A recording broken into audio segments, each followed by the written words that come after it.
마련이 될지 좀 중요하고 의미 있는 부분이라는 생각이 들거든요. 네, 그래서 그런 점에서 또 저희에게 학폭으로 인한 갈등 조정의 실제와 어려움에 대해서 많은 경험을 갖고 계시는 분으로서 도움을 주실 강사님을 소개해 드리겠습니다. 회복적 정의 연구소의 연구원이시자 회복적 사법 연구회 회장이세요. 정말 어렵게 모시는 분입니다. 전국에 소문이 자자하시죠? 많이 성함을 들으시면 익숙하실 수도 있어요. 그래서 지금 전국적으로 많은 영향을 끼치고 계시는 아주 귀하게 모신 네, 황태진 선생님을 네, 큰 박수로 모시겠습니다. 네, 선생님들 반갑습니다. 아, 예, 화면 공유 먼저 하겠습니다.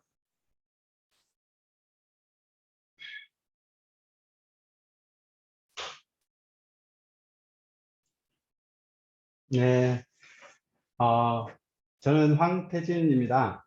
그리고 오늘 이제 회복적 갈등 조정의 ABC, 갈등 조정의 실제와 어려움이라는 주제로 이렇게 발표를 하게 됐는데요. 제가 발표하는 것보다 어떻게 보면 여기 계신 분들은 선생님들, 그리고 현장에서 또 갈등 조정 활동을 하시는 실천관 분들로 구성되어 있으리라 생각을 하고요. 물론 또 회복적 정의에 대해서 관심을 갖고 계신 분들도 들어와 있으리라 생각을 하는데, 다들 아마 주체가 되어서 함께 고민해보고 지혜를 모아보는 이 시간이 되었으면 좋겠다, 이런 생각이 듭니다. 그래서 오늘 저희들이 이제 여기저기 흩어져 있는 조각조각들을 한번 모아서 함께 좀 고민해보고, 그리고 이 실제와 어려움을 함께 또 헤쳐나가는 또 방안들을 마련해보고자 이런 주제로 잡았습니다.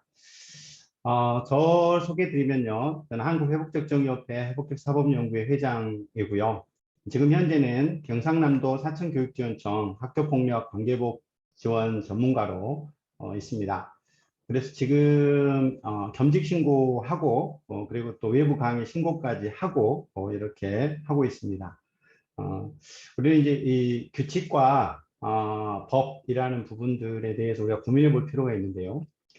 사실 저는 법학과 범죄학을 전공했습니다. 그러면서 이 회복적 정의에 대해서 들으면서 참 의문점이 들었어요. 왜 법을 싫어할까? 나름 법은 필요한데, 뭐 보면은 대부분 응보적 정의와 회복적 정의를 양자 비교를 하다 보니까 이 응보적 정의가 꼭 법치주의하고 똑같은 것처럼 이렇게 설명을 하다 보니 그 법치주의가 갖고 있는, 그리고 이제 규칙이 갖고 있는 장점들, 그리고 회복적 정의가 가지고 있는 아직은 불명확한 부분들이 있죠. 이런 부분들을 어떻게 서로 보완해 볼까. 그래서 저는 이론에서 시작을 했지만 지금은 실천 영역, 그래서 이론과 실천이 접목되었으면 좋겠다, 이런 관점에서 저는 회복특정 1급 전문가 과정을 거쳤고, 그리고 경찰서에서 3년간 조정위원으로 활동을 했습니다. 그리고 지금은 학교 현장에서 이 분쟁과 갈등 조정 업무를 담당하면서 실제 어떤 어려움이 있는지, 그리고 이걸 극복하기 위해서 무엇을 해야 되는지에 대해서 우리가 고민해 볼 시점이다. 그래서 제목을 주신 회복적 갈등 조정 ABC에 대해서 생각을 해봤습니다. 일단 제가 오늘 전체적으로 2시간 동안 나눌 내용은 A, B, C인데요. A는 뭐냐면 학교폭력 갈등이 발생했을 때 갈등 조정이 왜 필요한가? 그 말은 뭐냐면 현재 학교폭력 갈등을 해결하는 현행 절차가 아직 부족한 부분이 있단 말이죠. 절차만으로 안 되는 부분들을 중심으로 좀 그래도 좀 사례를 가지고 할 필요가 있어서 제가 또 이렇게 겪었던 사례, 그리고 봐왔던 사례를 중심으로 좀 학교폭력 갈등을 이 절차를 지켜서 학교에서 또는 이제 심의에서 그리고 소송으로 들어가서 해결됐을 때 그래도 남는 문제들이 무엇인가, 그 영역들이 조정의 필요성이라고 생각합니다. 필요성은 아마 다들 절감할 겁니다. 자, 그렇더라도 이 필요성에 대해서 같이 공유를 해야 될 부분이 있습니다. 자, 뭐냐면 조정을 하는 조정 전문가만 필요한 것이 아니고요. 이제 학교 현장에 들어가 보면 학교 폭력이 발생하면 가장 먼저 담임 선생님이 알게 됩니다.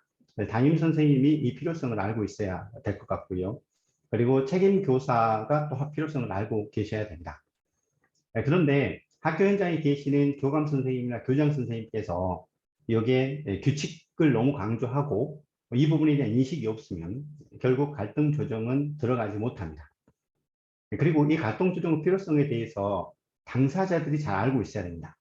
그러기 위해서는 이 당사자들에게 잘 할 수 있는 이 메커니즘들이 잘 이루어져야 됩니다. 그런데 아무리 잘 알려준다 하더라도 이제 갈등 조정의 실제를 봐보면 진행을 할 수 있는 전문 진행자가 턱없이 부족합니다. 좀 전에 회장님께서도 말씀하셨듯이 그리고 제도적으로도 이 부분들이 보완이 상당히 어렵습니다.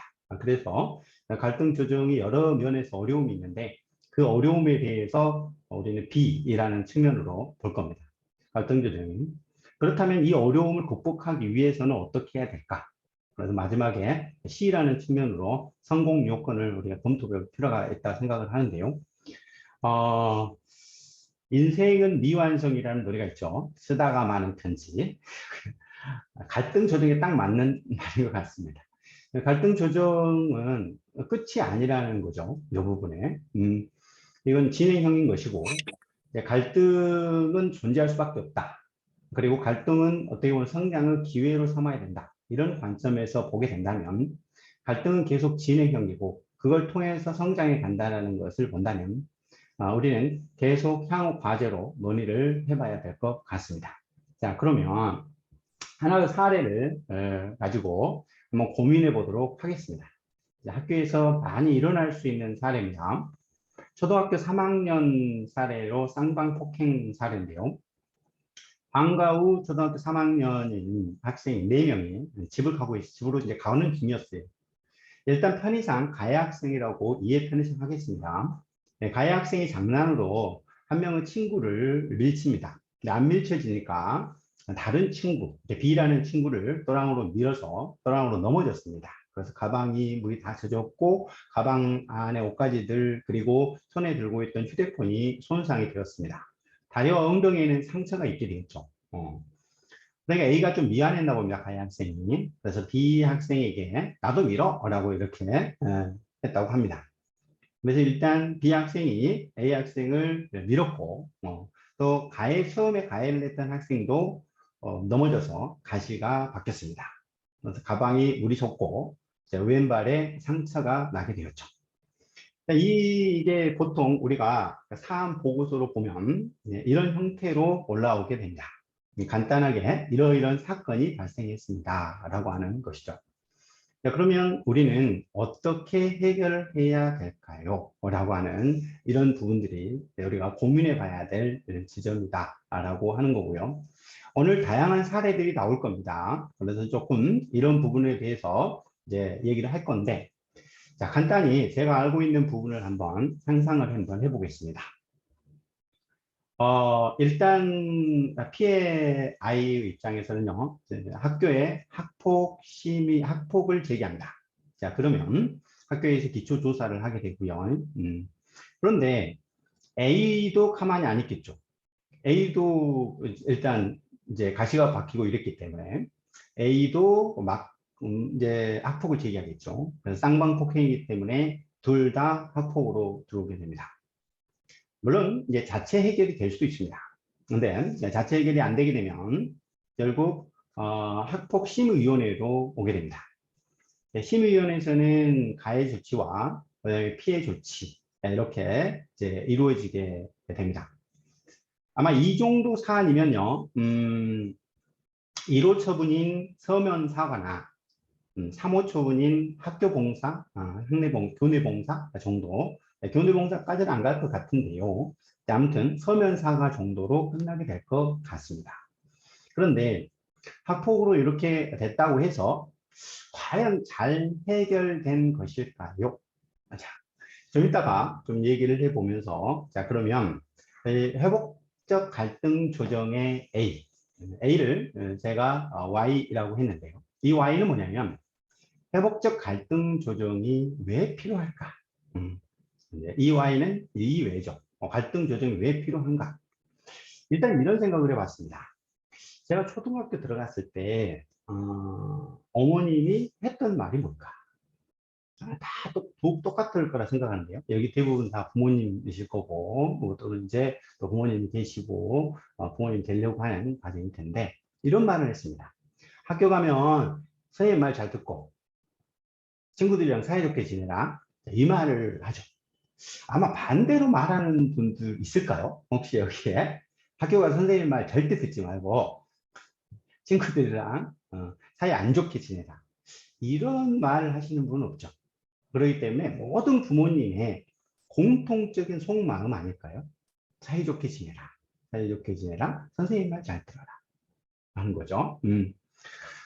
인간은 이런 관계적 동물이고, 그래서 이 선생님 말 잘 듣고, 그리고 또 사이좋게 지낸다라고 하는 부분들은 관계를 알아간다라고 하는 이런 점이다 생각이 됩니다. 그런데 좀 전에 앞에서 친구가 밀고 또 밀치고 해서 떨어지게 되면 학교폭력, 즉 잘못된 행위가 발생하면 관계가 좀 깨지죠. 금이 갑니다. 그러면 이 관계를 다시 재연결하는 방향으로 관계를 재설정해 가야 되는데, 앞에서 제가 말씀드렸던 학폭 심의까지 와서 서로 서면 사과가 이루어졌으면 과연 관계가 다 제대로 연결이 된 것일까라고 하는 의문점이 들게 되는 것이죠. 결국 법에서 정한 매뉴얼, 법에서 정한 절차대로 이루어졌을 때 저희 어머님이 말씀하셨던 선생님 말 잘 듣고 그리고 사이좋게 지내라 라고 하는 것이 과연 이어질까 라고 하는 점을 보겠습니다. 자, 그러면 앞에서 했던 내용을 조금 더 설명을 해드려 보겠습니다. 맥락을 조사를 해봤어요. 가서 이제 사전 모임 차원에서 조사를 해봤죠. 자, 그랬더니 이 처음 피해를 본 BI 있지 않습니까? 핸드폰 손상이 되고 다리와 엉덩이가 이제 상처를 입었던 이런 사안이 있었습니다. 근데 이 아이가 집에 도착했어요. 근데 엄마를 보자 펑펑 울더랍니다. 근데 엄마는 그때 바빴어요. 그 B의 여동생이 있었는데 여동생을 학원에 가서 픽업을 해야 되는 시간이 된 거예요. 지금 빨리 나가야 되는데 이 아이가 무슨 일이 있었는지를 들을 수 있는 시간이 없는 거죠. 여기도 이제 부모님이신 분 계시겠지만은 얼마나 두렵고 그랬겠어요. 울면서 아무 말 못 하는 거예요. 옷은 젖어 있지, 휴대폰도 지금 돼 있지, 지금 다리는 상처가 나 있지. 이 아이를 놔두고 지금 동생을 데리러 갔다가 왔다고 합니다. 자, 갔다 와서 들어보니까 친구가 밀었다는 거죠. 그래서 결국 학폭을 제기를 했습니다. 근데 어쨌든 초등학교 3학년이고 여기에 사과를 받고 싶은데 사과를 받고 어쨌든 다시 안 하겠다라는 마음이 컸죠. 그런데 며칠 뒤에 선생님한테 연락이 옵니다. 이 가해 아이 A가 학폭을 제기했답니다. 지가 먼저 밀어서 우리 아이가 이렇게 됐는데 소문에 의해 보니까 A의 장난기가 너무 심하다는 거예요. 그래서 이 버릇을 고쳐야겠다는 생각이 또 들게 됩니다. 그래서 B의 어머니는요, 또 생각이 납니다. 몇 달 전에 A가 B의 여동생을 때렸던 생각이 나죠. 그래서 선생님한테 연락을 합니다. 학폭 서류를 보내달라고. 결국 이 B의 여동생의 내용까지도 하려고 한 거였죠. 자, 이 사례는 제가 이제 아까 사천교육지원청에서 있었던 일입니다. 그래서 제가 가서 봐 보니까 학교 선생님들도 굉장히 힘들어하고 하는 것이 있었고, 그래서 제가 긴급 출동을 했고요. 그래서 아이들 상담을 사전 조사를 선생님과 같이 진행을 했습니다. 이제 그리고 B의 어머님 B와 통화를 했고, A의 어머님과 또 통화를 했습니다. 먼저 B의 어머님에게는 이렇게 시작을 했죠. 얼마나 힘드세요? 라고 시작을 했고요. 이제 이 A의 어머님에게는 얼마나 걱정되세요? 라고 시작을 했습니다. 근데 그 한마디로 시작을 하니까 다 얘기하시더라고요. 아니, 사과만 제대로 하고, 그리고 다시 안 하겠다는 약속을 받으면 이렇게까지 안 하려고 했는데, 라고 이렇게 말입니다. 결국 그래서 어머님한테 말씀드렸죠. 이 관계회복 프로그램이 있는데 관계회복 프로그램은 이 아이들이 사과를 받을 수 있도록 그리고 또 다시 하지 않도록 약속을 하는 그런 절차입니다. 이렇게 잘 설명을 해드렸고 충분한 공감을 해서 결국 관계회복 프로그램으로 들어와서 잘 되었습니다. 단절된 관계가 다시 연결되는 지점이었다라고 하는 점을 일단 말씀드리는 거고요. 자, 그러면 학교는 어떤 곳일까? 자, 물론 다양한 점이 있겠지만 갈등 조정의 차원에서 보면 사이좋게 지내는 방법을 배우는 장소가 아닐까. 우리 어머님 말에 의하면요. 선생님 말 잘 듣고 그리고 아이들과 사이좋게 지내라. 근데 이 사이좋게 지낸다고 해서 모두 친하게 지낸다는 것은 아닐 겁니다. 우리 학창 시절을 보면요. 결국 갈등이 없는 그리고 또 갈등이 생겼을 때 잘 화해가는 이런 걸 배워가는 거죠. 그래서 교육은 사이좋게 지내는 방법을 배우고 스스로 문제 해결하도록 돕는 것일 겁니다. 그를 통해서 자기중심적이지 않는 합리적인 사회 구성원이 되도록 돕는 것. 물론 다양하게 가겠지만 관계회복 전문가로서 볼 때 이 핵심적인 부분들을 이렇게 봤습니다. 그래서 왜 회복적 갈등 조정이 필요한가? 그럼 제도적으로 보게 되면 학폭법 1조에는 이렇게 목적이 나와 있습니다. 이 피해 학생을 보호하고 가해 학생을 선도 교육을 통해서 그리고 분쟁 조정을 통해서 학생을 건전한 사회 구성원으로 육성함을 목적으로 한다. 이걸 읽으면서 저희 어머님 말하고 똑같네 라고 생각이 들었습니다. 사실 사이좋게 지내라. 물론 앞에서 이 오전에 이렇게 이제 하셨던 강의 중에 오로와 나싱이라는 말을 썼었죠. 저희 법학에도 그런 말이 있습니다. 오로와 나싱으로 갈 것인가, something and something으로 갈 것인가. 여러 가지가 좀 있죠. 근데 여기에 더 있는 것도 있습니다. 어떻게 보면 nothing and nothing으로 갈 수도 있죠. 전부 다 실패하게 되는 이런 관계입니다.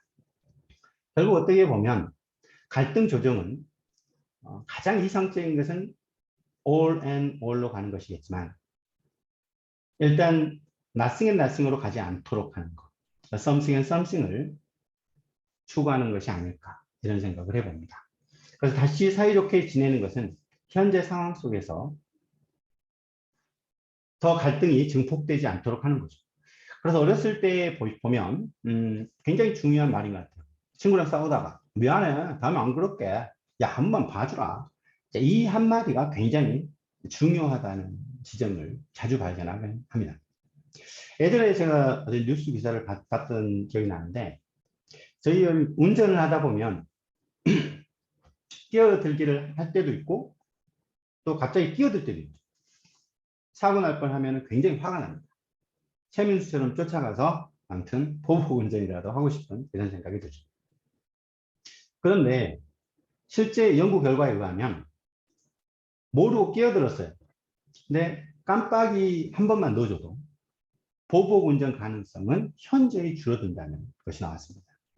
그럼 왜 그러냐면 갑자기 끼어들었을 때는 제가 일부러 나를 공격을 했다고 생각을 하는데 깜빡이를 켜는 것은 미안하다 모르고 그랬어 미안해 한번 봐줘 라고 하는 의미로 전달이 되는 거죠.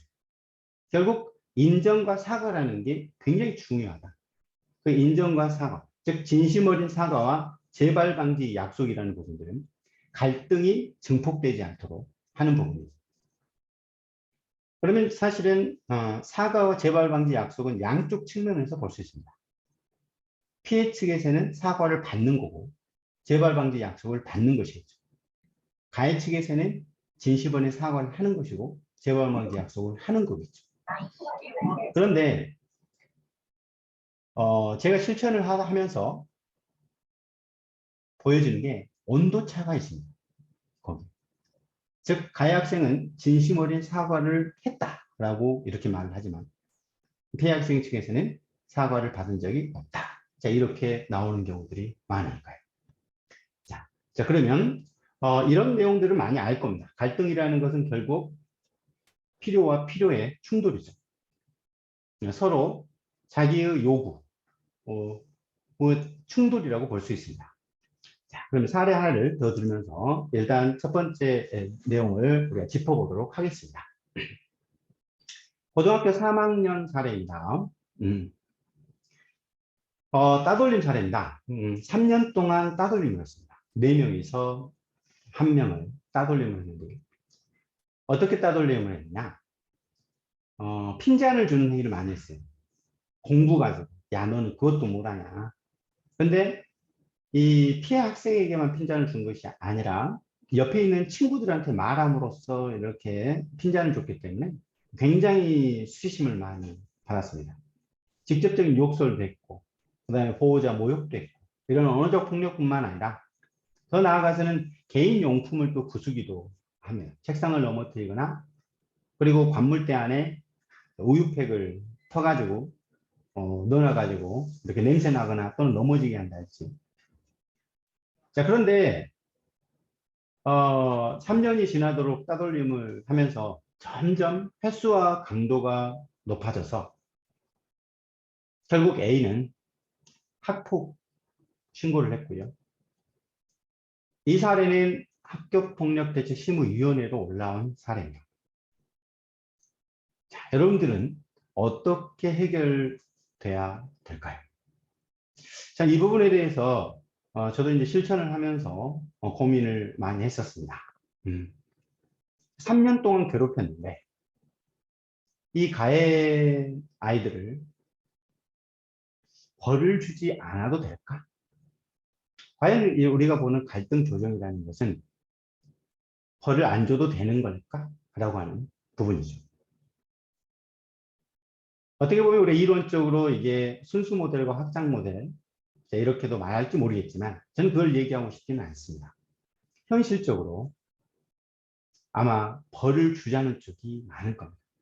그런데 벌을 주면 끝나는 걸까요? 자, 여기에 피해 측 얘기를 들어봤습니다.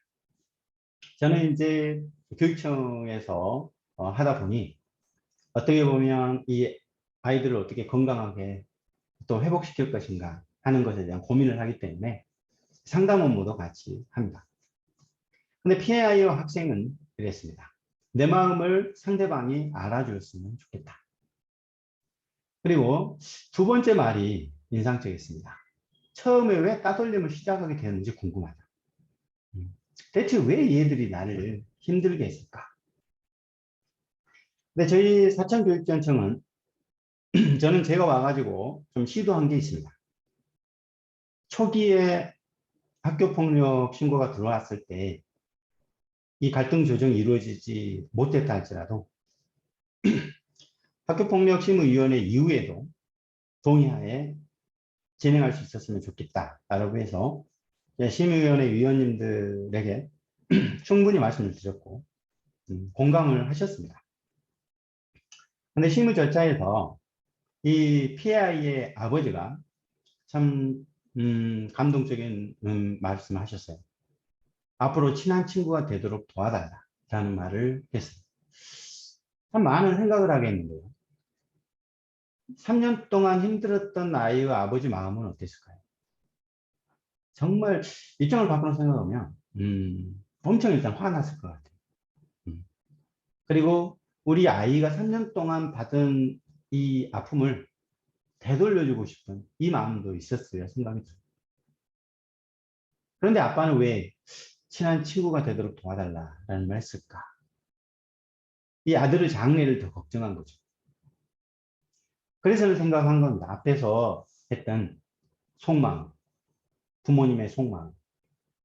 이 부모님은 학교 가서 친하게 지내라. 사이좋게 지내라. 근데 결국 처벌되고 이렇게 한다고 해서 아이가 좋아지는 건 아니라는 것을 아는 거죠. 자기 본인도 힘들죠. 자, 그래서 극적으로 이 피해 아이와 부모님께서 관계회복 프로그램에 동의를 하셨습니다. 학폭 절차는 끝났고요.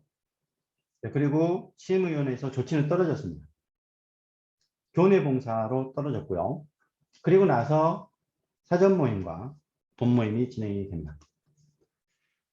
사전 모임 결과 가해 측 아이들의 속 얘기를 글로써, 직접 쓴 글로써 이렇게 들었던 내용입니다. 첫 번째 가해 학생은 이런 말을 합니다. 앞으로 피해 학생에게 부드럽게 이야기하고 혹시라도 거칠어지면 피해 아이가 얘기해주면 고치도록 노력하겠다. 그리고 피해자 부모, 피해 학생 부모님에게 죄송한 마음이 매우 크다. 피해 학생과 관계가 개선되어 친하게 지내고 싶다. 물론 그렇습니다. 3년 동안 괴롭힌 아이가 한 번 이 말을 했다고 해서 다 진실일까? 라고 의심하시는 분들이 많습니다. 그런데 저는 들으면서 진정성이 좀 느껴졌고요. 여기에 계신 모든 분들 좀 저도 똑같다고 생각하는데요. 학창시절 생각을 해보면 완전 성숙한 건 아니잖아요. 그때 내가 다짐했다고 해가지고 다 이루어진 건 아니죠. 갈등 조정이 미완성이듯이 결국 아이들도 어떻게 나오느냐, 다시 밝은 곳으로 나오느냐, 이게 중요하다고 생각이 되는데, 자, 이 내용들이 법원에 가면 이 내용이 이렇게 나올까요? 이걸 생각해 보면 관계의 갈등 조정이 왜 필요한지를 알 수 있는 대목이죠. 그리고 이 매우 죄송한 마음이다라고 하는 말이 약간의 좀 포장이 있다 할지라도, 설령 50%라 할지라도 의미가 있는 건 아닐까요? 자, 그리고 두 번째 아이를 봤습니다. 두 번째 아이는 이런 말을 했어요. 내 잘못을 반성한다. 앞으로 친구들을 배려하는 행동을 해야 되겠다. 피해 학생에게 잘못한 행동에 대해서 용서를 구하고 개선하도록 노력하겠다. 앞으로 또 피해 학생과 같이 시간 보내며 지내고 싶다. 물론 우리는 아이들의 말을 100%를 믿지는 않을 겁니다. 그러나 스스로, 그래서 이게 자발적 책임이라고 생각이 들어요. 이런 생각을 해봤어요.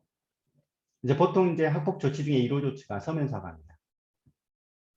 서면 사과가 떨어져서 본인이 쓰는 것과 자기의 얘기를 공감을 통해서 사전 모임에서 본인이 깨닫고 이렇게 쓰는 것은 달라지는 거죠.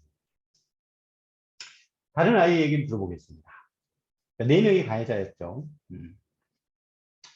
본인의 잘못을 알게 해준 A에게 고맙다라는 말을 했습니다. 참 인상적이에요. 저는 이걸 보면서 이게 참 교육 아닐까?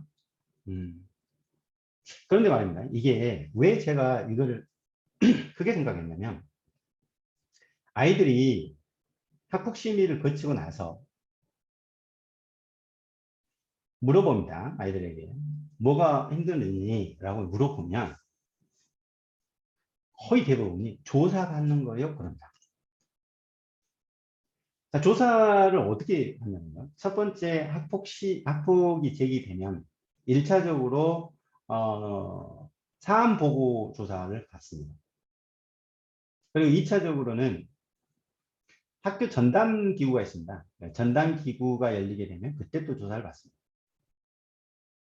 그리고 전담 기구를 거쳐서 학폭심의위원회 회부 결정이 나오면 이제 작성해야 될 서류도 있습니다. 확인서를 할지 이런 서류들을 가지고 다 또 조사를 받습니다.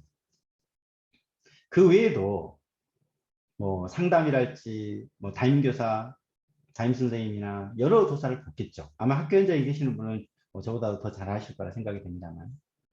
그리고 이제 심의위원회 오게 되면 심의위원회에서 또 받게 됩니다. 그럼 어떻게 될까요? 내가 한 행위보다도 더 고통을 받았다. 이렇게 생각을 하는 거죠. 그래서 저는 이 말이 굉장히 크게 느껴졌어요. 본인이 분명히 힘들었을 텐데 잘못을 알게 해준 피해 학생에게 고맙다라는 말. 설령 이게 100%는 아니라 할지라도, 설령 50%를 할지라도 의미 있고 정말 갈등 조정이 필요하다. 그리고 이런 말을 합니다. 피해 학생에게 조심히 다가가고 싶다. 나의 장난이 상대방에게는 아픔이 될 수 있다는 것을 느끼는 대목이죠. 마지막으로 이 학생은 피해 학생과 연락하며 피해 회복에 도움을 주고 싶다. 그리고 이 피해 학생을 좀 더 자존감을 가지고 행동하도록 돕고 싶다. 자, 왜 이런 말을 했냐면요. 방금 4명의 가해 학생 중에서 가장 피해 학생과 대화를 좀 많이 하는 학생입니다. 서로 도움을 주고 도움을 받는 이런 관계였거든요. 그래서 좀 피해 회복에 좀 도움을 주고 싶다라고 하는 건데 진정성이 있었습니다. 그래서 정리를 보면 결국 이 갈등 조정은 왜 필요한가? 우리의 절차인 학폭 절차로서 자체 해결을 했다. 그리고 또 학폭심의위원회에서 조치가 떨어졌다. 안 돼서 행정심판, 행정소송까지 갔다. 라고 했을 때 이 피해 학생의 필요인 진심 어린 사과, 그리고 신뢰할 만한 재발 방지의 약속, 그리고 관계의 설정, 이 부분들을 충족하기가 어렵죠. 더불어 가해 학생들도 사과할 기회를 제공받기가 어렵습니다. 자발적 책임의 기회가 부여되기 어렵다는 것이죠. 피해에 대한 정확한 또 이해를 하고 공감을 하고 싶었습니다. 또 공감받고 인정받고 싶은 부분도 있었던 거죠. 우리 이제 여러 가지가 했었기 때문에, 자, 그런데, 모임 갈등 조정을 해서 진행을 하다 보니 또 다른 학생들의 필요가 발견되었습니다. 옆에 참고인이라고 하는 아이들이 2명 정도 있었습니다. 피해 학생 아이들을 조사를 할 때 피해 사실을 증언을 해준 친구들이죠. 근데 이런 목격자들이 학폭 신고를 했다는 소문이 돌기 시작합니다. 그래서 2차 가해가 발생하기 시작을 하는 거죠. 학교에서는. 그래서 선생님들이나 상당히 좀 힘들어하고 있더라고요. 그리고 옆에서 수근수근 됩니다. 왜 처음에는, 즉 1학년 때는 조용히 있다가 이제 와서 주장하냐. 이제 3학년 돼가지고 하냐 하면서, 즉 이 소문들이 굉장히 많이 제기가 됐고요. 그래서 이제 이 부분들에 대해서 본모임 할 때는 이 목격 학생들 중에 한 명도 참여를 시켜서 의견도 듣고 이렇게 했습니다. 자, 이렇게 돼서 일단 사전 모임과 본모임이 진행이 됐고요. 자, 본모임에서 이 약속이 들었습니다. 물론 그 과정 속은 진행 절차가 있고요. 자, 이렇게 약속을 하였습니다. 가해 학생은 피해 학생을 적대시하고 과격한 언행으로 피해 학생에게 정신적 피해를 준 것을 인정하고 진심으로 사과하였고 A는 사과를 받아들였습니다. 그래서 좀 제안을 했습니다. 지금 말로 이렇게 사과를 할 수 있겠냐 라고 했죠. 그랬더니 하겠다. 그럼 너는 받아줄 수 있겠냐 했더니 받아주겠다 해서 직접 다시 말로 이렇게 사과를 했고요. 그런데 2번째 일이 있었죠. 뭐였냐면 피해 학생이 궁금해하는 게 있었습니다. 이 가해 학생들이 왜 처음에 나를 이렇게 따돌림을 했는지 궁금하다라는 지점이 있었죠. 그 지점에 대해서 이런 말들이 나왔습니다. 이 B라는 친구는 1학년 때 수업 시간에 선생님 말에 끼어들고 계속 하면 선생님한테 불손하게 하는 그런 행동을 보면서 이 B라는 아이가 반장이었거든요, 그때. 결국 그때부터 쟤는 안 좋은 애다라고 하는 선입관이 생기게 됐고, 그게 3학년 때까지 갔다라고 했고요. C라는 아이는 어떤 수업 시간에 선생님이 뭐라고 했는데 이 피해 학생이 돌아서면서 자기도 이제 기분이 나쁘니까 C 족발 이렇게 하면서 아무튼 화를 냈다고 합니다. 그 욕하는 장면을 보면서 그때부터 어쨌든 좀 나쁘게 봤다. D라는 학생은 이런 말을 합니다. 운동실 체육 시간이었는데 같이 운동을 하다가 분명히 반칙도 하고 지가 잘못했는데도 불구하고 사과도 하지도 않고 오히려 화를 냈을 때 그때부터 아무튼 그랬다라고 얘기를 합니다. 그래서 사전 모임에서 이 피해 학생이 궁금했던 점을 본 모임 속에서 서로 얘기하는 시간이 있었고요. 그래서 피해 학생한테 물어봤습니다. 이 부분에 대해서 어떻게 생각하냐? 그랬더니 나도 모르게 친구들의 마음을 상하게 했다면 그 부분은 사과하고 싶다라고 이렇게 해서 결국 피해 학생도 그 부분에 사과를 했고 친구들도 받아들였습니다. 물론 이 사과 우리들의 약속 자체가 영원히 가지는 않죠. 그러나 의미는 있다. 이게 밝은 곳으로 나오게 하는 것이세요. 재발 방지 약속은 이렇게 갔습니다. 가해 학생들은 앞으로 피해 학생에게 적대시하거나 과격하지 않겠다.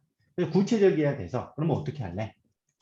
서로 다름을 존중하고 이제 앞으로는 언행을 삼가하고 자신도 모르게 상처를 준다면 서로 말해주면 고치겠다. 나도 모르게 나는 장난이라고 했지만 상처를 줄 수가 있으니까 그때 말을 해달라. 자, 그러면 고치겠다. 관계와 관련해서 참 고등학교 아이들이다 보니까 사전 모임에서 이런 말을 많이 하더라고요. 고등학교 친구가 평생 친구다라는 말을 많이 하더라고요. 그래서 서로 좀 확인하는 시간이 있었고 서로 친하진 않더라도 이야기하는 친구가 되었으면 좋겠다. 그리고 나중에 상호 모임을 하기로 이렇게 약속을 했습니다. 자, 여기까지는 이 관계 갈등 조정의 A와 관련해서 우리가 갈등 조정이 이런 점에서 필요하다라는 점에 대해서 나눠봤습니다. 이제 회복적 갈등 조정의 B. 근데 갈등 조정의 실제는 어떠냐? 방금 제가 했던 부분은 이제 성공 사례를 가지고 나눔을 가졌고요. 근데 실제에 있어서는 굉장히 많은 어려움이 있습니다. 첫 번째는 학교에 인식 부족과 제도적 한계라고 이렇게 돼 있는데 사실 선생님도 힘듭니다. 여기에 계신 선생님들, 담임 선생님도 힘드시고요. 굉장히 아무튼 민원도 많이 받고 외부에 또 여론도 안 좋고 선생님들께서 너무 힘들구나. 누구로부터 존중받기 힘든. 그러다 보니 학폭업무를 담당하기 싫어하는 이런 어려워하는 이런 부분들이 많아 보입니다.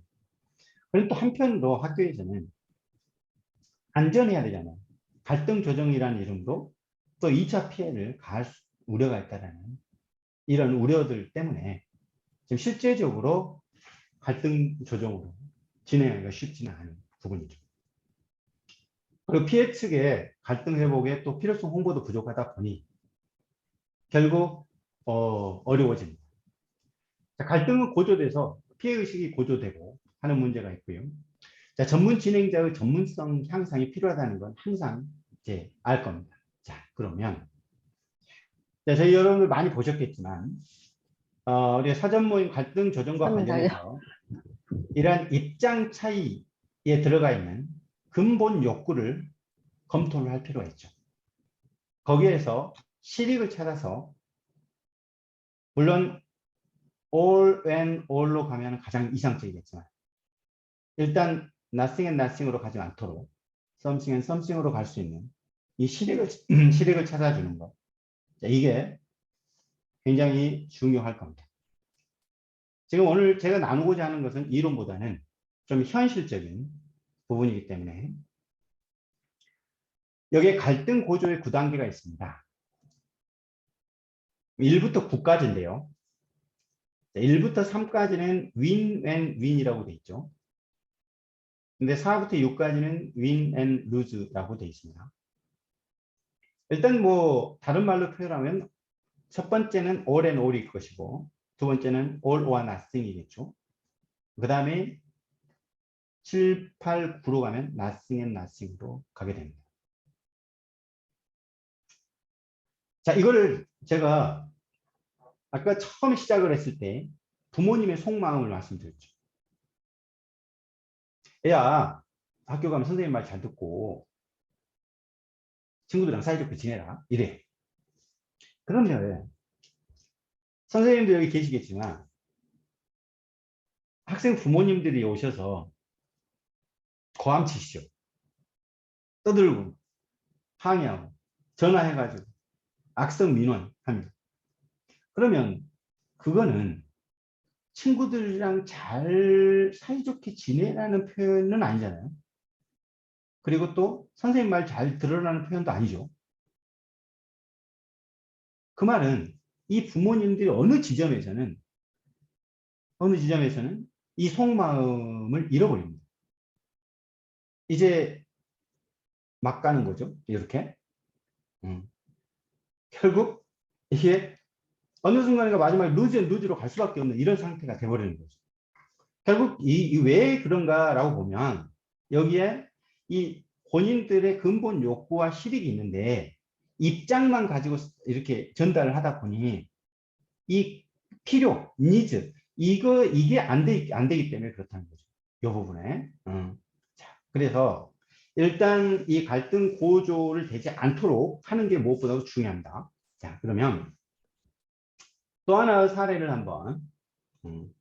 일단 한번 있을 법한 내용이기 때문에 함께 한번 생각해 보는 내용입니다. 초등학교 3학년 사례입니다. 놀이터에서 놀다가 이 사례는 학폭 신고가 3건이 들어온 사건입니다. 천천히 한번 볼게요. 이 A라는 여학생입니다. 특수아이인데요. 특수학생인데 B라는 남자애에게 다른 옆에 친구에게 주지 말라고 하면서 쿠키를 줍니다. 근데 옆에 C가 먹고 싶다고 하겠죠. 그러니까 A가 안 된다고 하니까 화가 나 있어요. 근데 B는 C에게 한 개를 줍니다. 그러니까 A가 B를 쫓아가고 B가 가방을 들었다 놨다 하고 그 후에 이제 그네를 타는데 사실 중간에 어쨌든 C하고도 이렇게 밀치고 그렇습니다. 그런데 이제 좀 있다가 그네를 타고 있습니다. 근데 B와 C가 이 볼풀공이 있어요. 이 볼풀공이라고 하는 아주 우리 이렇게 굉장히 얇은 공입니다. 어쨌든. 근데 뭐 이게 주고받고 던지기를 하는데 사실 이제 어린아이 얼굴에 이제 던져서 맞은 사건입니다. 그래서 이게 A의 부모님이 학폭을 제기했고 그러니까 B의 부모님과 C의 부모님도 학폭을 제기한 사안, 초등학교 3학년에서 증거로 CCTV가 제출이 됐습니다. 근데 놀이터에서 서로 밀치고 발로 차고 위협하는 것처럼 보이는데 실제 보면 애들 노는 수준입니다. 그게 애들 놀다가 막 이렇게 밀치고 이제 이런 수준이에요. 안타깝죠. 이게 이제 학폭 심의까지 이제 올라오게 되는데요. 뭐 머리를 콩콩 때린 것도 아니고 이렇게 때리려고 하는 이런 모습만 보이는 그런 장면입니다. 근데 이 내용을 왜 실어놨냐면요. 처음에 A 특수아이의 어머니의 피해 의식이 너무 크십니다. 그래서 어머니는 학교에 몇 시간 동안 일단 민원을 제기했고, 그다음에 교육지원청에 또 민원을 제기했고, 교육청에 제기를 하고, 결국 이 사건이 이제 소송까지 진행될 뻔하다가 일단 소송까지는 안 가게 된 사건입니다. 결국 우리 사례를 보게 되면 우리 오전에 봤던 거하고 좀 비슷하다라고 생각이 되는데요. 봐왔던 것처럼 어떤 우리가 대화를 하는데 한계가 있는 이런 지점이 있는 것 같습니다. 그런데 여기서 좀 안타까운 것은 뭐였냐면 여기 이제 선생님들 많이 이제 계시고 하는데 초기에 좀 감정을 잘 다 들어줄 필요가 있었는데 그게 좀 부족하다 보니 점점 커지게 된 거다. 자, 이런 지점이 있는 거죠. 뭐라니까 처음에는 1단계에서 2단계 말장난 정도였어요. 그래서 아이들 뭐 CCTV 봐도 크게 이렇게 되진 않았고 서로 이제 3단계까지 이렇게 서로 싸웠다 이랬는데 이제 이 아까 피해 여학생의 어머니가 더 화나게 된 게 이제 4단계가 된 거예요. 사과는 안 하고 여기에 이 소문에 의해서 보니까 우리 아이들 이렇게 애만 뭐라고 하더라. 자기들끼리 패거리를 막 형성하더라 라고 하면서 5단계로 넘어갑니다. 바로 전면전 이제 끝까지 간다. 우리 아이 잘못한 것은 어쨌든 뭐 잘못한 거 있으면 처벌받고 이제 하면서 서로 이제 이 전면전으로 가게 되고 그 다음에 6단계로 가죠. 학교에 전화해서 그다음 교육청에 지원해서 전화해서 이제 위협을 가하고 어쨌든 민원을 제기하고 소리치고 이렇게 하게 됩니다. 결국 결론은 셋 다 서면 사과로 학폭으로 인정이 됐는데요. 참 안타깝죠. 이 피해 아이의 이 어머니가 중간에 어떤 대화 모임 제안도 했었고 했음에도 불구하고 본인은 어떻게 생각했냐면요. 여기서 볼풀공을 던져서 얼굴 맞은 것만 학교 폭력이다. 좀 애들끼리 서로 밀치고 발로 차고 이 정도는 애들 놀이터에서 노는 거 아니냐. 그러니까 이걸 어떻게 학폭이라고 말할 수 있냐. 이렇게 주장을 했으나 결국 전체적으로 볼 때 다 학교 폭력이다 라고 인정을 했고 결국 이제 서면 사과가 떨어졌는데 이 A의 어머님은 서면 사과를 처음에는 거절을 했습니다. 그런데 이제 어떻게 되냐면요. 서면 사과는 그 생활기록부의 기록 유예 사항입니다. 근데 서면 사과를 거부를 하게 되면 생활기록부에 기록이 됩니다. 생활기록부에 기록이 된다고 하니까 서면 사과를 했다고 합니다. 어쨌든 관계 회복으로 들어가지 못했던 어떻게 보면 아이들의 미래를 위해서 성장을 위해서는 관계 회복이 필요해 보이는데 그런데 학교에 전화해 보니 애들끼리는 잘 논답니다. 참 안타깝죠. 여기에 이제 부모님들의 싸움으로 아이들이 어쨌든 생활기록부는 기록 안 됐지만 학교 폭력으로 인정된 사례입니다. 여기에 많이 경험하실 거고 그래서 제가 드리고자 하는 이 내용을 한 것은 뭐냐면 그러면 이 피해의식이 있는 우리 오전에 봤던 인지장애이든 어쨌든 간에 그렇다 할지라도 이 감정을 잘 이렇게 좀이라도 들어주고 하는 완화하는 스펀지 장치가 필요하죠. 얼마나 힘드셨어요? 무엇이 걱정이 되세요? 라고 하는 이 한마디를 던져줄 수 있는 누군가가 필요하지 않을까. 자, 그러면 갈등이 증폭되는 것이 줄어들 수는 있겠죠. 물론 선생님들에게 부담을 주려고 하는 건 아니죠. 그러나 분명한 것은 이 한마디가 선생님들의 업무도 줄어들 거라는 거죠. 이 한마디를 안 함으로써 1시간 이상 더 민원을 받을 가능성은 높아집니다. 하나 사례를 더 한번 보겠습니다. 오늘은 조금 다 현장에 있으신 분들이기 때문에 조금 유사한 사례들이 뭐 비슷할 거라 모든 학교는 비슷할 거라 생각을 해서 함께 나눠보고 고민해보고 또 더 좋은 방안을 생각해보는 시간이니까요. 초등학교 3학년 사례입니다. 초등학교 3학년인 A 이제 피해 학생이죠. 방과 후 교실에 갔다가 방과 후 수업을 마치고 나오는데 가해 아이가 별다른 이유 없이 배를 주먹으로 때렸다고 합니다.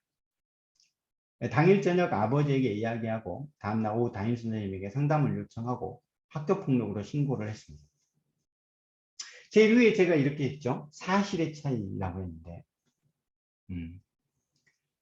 그런데 학교에서 조사해 보니 이 가해를 했던 가해 학생의 말이 뭐라고 하냐면 피해 학생이 먼저 놀렸답니다. 손가락을 밑으로 이렇게 하면서 놀리고 그리고 손날로 가슴을 아무튼 쳤었다. 먼저 나를 자극했고 그래서 때렸다. 때리는 것은 사과하고 싶지만 어쨌든 놀림을 받은 것은 사과받고 싶고 그리고 또 앞으로 안 했으면 좋겠다라고 얘기를 합니다. 자, 여러분들이 볼 때는 뭐 학교에서 뭐 많이 있는 얘기죠. 어떻게 보면 여러분들 선생님들이 가서 금방 화해시키고 이렇게 될 만한 사례이기도 합니다. 뭐 배를 맞긴 맞았지만 상처가 나거나 뭐 이렇게 병원에 갈 만한 이런 상황은 아니었거든요. 그런데 학폭 심의로 올라온 사안입니다. 이게. 자, 여기는 이 피해 아이의 아빠가 많이 화났습니다. 이제 이 아빠가 들었을 때 아빠는 절대 이렇게 자기 아들의 말만 100% 믿는 겁니다. 자기 아들의 말만 100% 믿는. 근데 아까 오전에 그 잠깐 내용도 이렇게 나왔던 것 같은데요. 조금 피해 아이는요. 조금 그 동기생보다 좀 떨어졌다고 합니다. 뭐 예를 들면 초등학교 1학년 때 좀 글을 읽는 수준이 5살 수준. 그러니까 예를 들면 뭐 몇 페이지 펴세요 하면은 잘 못 펴는 수준. 그리고 좀 전에 했던 말도 금방 잊어먹는. 근데 어쨌든 현장을 본 목격자는 없습니다. 근데 B는 분명히 A가 놀려서 때렸다 하고 A 아버지는 그냥 때렸다는 거예요. 그냥 별다른 이유 없이 때렸다. 그래서 결국 A 아버지는 A만 믿습니다. 그래서 B는 아주 몰직한 아이다. 이렇게 몰상식한 아이고 얘는 버릇을 고쳐야 되고 인성교육이 필요하고 학교와 교육청에서 얘를 엄하게 아무튼 해서 고쳐야 된다. 이런 생각에 되어 있습니다. 그래서 이렇게 그 확인서에 보니까 A 아버지는 뭐라고 하냐면 아무튼 얘가 인성교육이 되면 관계는 회복될 것이다. 이렇게 생각하고 있습니다. 그래서 이게 뭐냐면 이 피해 아버지가 굉장히 응보적인 사고에 이렇게 완전 몰입되어 있다 보니까 아무리 이렇게 뭐 설명하려고 해도 상대방 말 아예 듣지도 않습니다. 결국 그 B 아이에게 이제 서면 사과가 떨어졌는데 결국 그것마저도 약하다 이렇게 하면서 아무튼 불복을 하겠다라고 또 교육청과 학교에 1시간씩 민원을 제기했던 사안입니다. 참 안타까우면서도 과연 이게 뭐냐면 주관적 사실이 다르더라는 거죠. 그랬을 때 학교에서는 굉장한 힘듦이 있다. 그러면 이 갈등 조정에는 결국 자발성을 염두로 하고 있기 때문에 상당히 어려운 부분이 좀 있는데 근데 제가 학교에 가보니까 어떤 문제가 생기냐면 학교 그 책임교사 선생님께서 이런 말 하더라고요. 우리 매뉴얼에는 좀 문제가 있는 것 같다. 본인이 생각할 때. 왜 그러십니까? 라고 했더니 우리 아까 그 첫 번째 사례가 있었잖아요. 서로 물에 빠뜨린 사례. 여기에서 그걸 했던 분인데 자, 학폭 신고가 들어오면 일단 상지방에 통지제도가 있습니다. 학폭 신고가 왔습니다. 그러면 이제 이쪽에서 학폭 신고가 들어오면 또 통지를 해야 됩니다. 자, 결국 뭐냐면 학교에서 서로 화나게 만들게 하는 이런 거죠. 결국 사과하고 싶은 마음은 전달 절차가 전혀 없는데 이게 바로 신속하게 상대방이 나를 공격하고 있다는 것은 바로바로 전달해 주는 시스템이기 때문에 결국 이 갈등은 점점점 증폭되게 되는 이런 현상이 발생합니다. 이 통지제도 자체가 이제 잘못은 아니지만, 그래서 여기에서 이 현장에 계신 선생님, 담임 선생님이나 그리고 이 책임교사 선생님들이 너무 힘드시겠다, 이런 생각을 많이 하게 되고, 저는 이제 교육청에 있다 보니까 그래도 좀 같이 좀 도와야 되겠다 싶어서 이 사안 조사할 때 이제 같이 조사하고 도움을 주려고 지금 하고 있습니다. 한 사례를 하나 더 보겠습니다.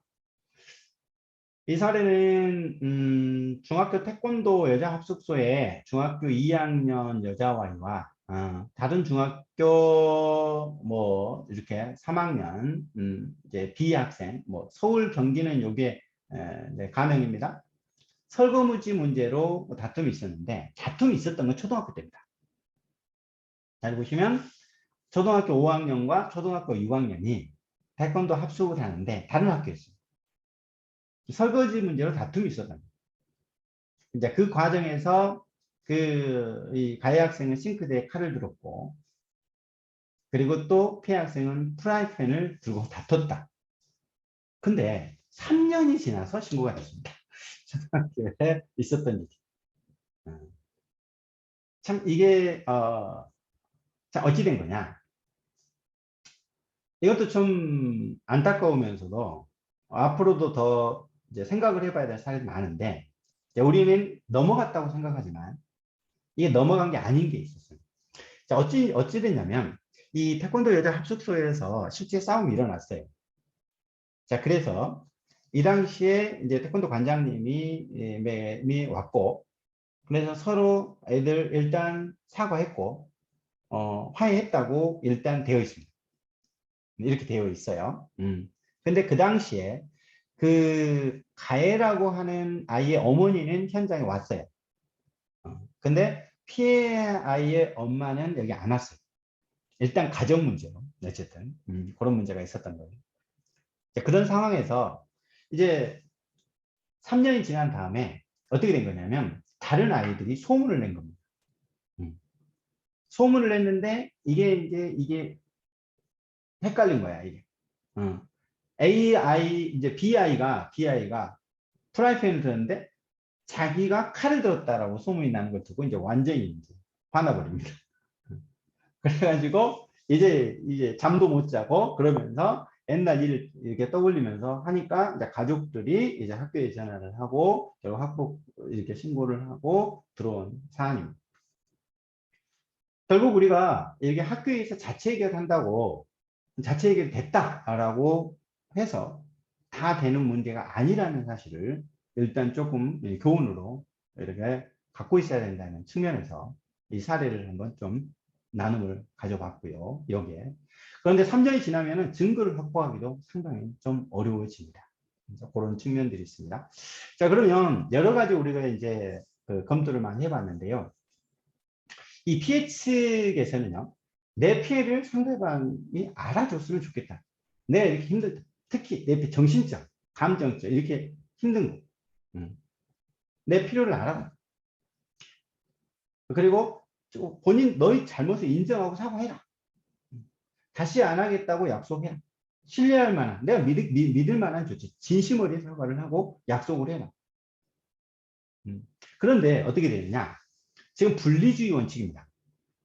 그래서 사과할 마음을 전달할 수 있는 장치가 안 돼 있어요.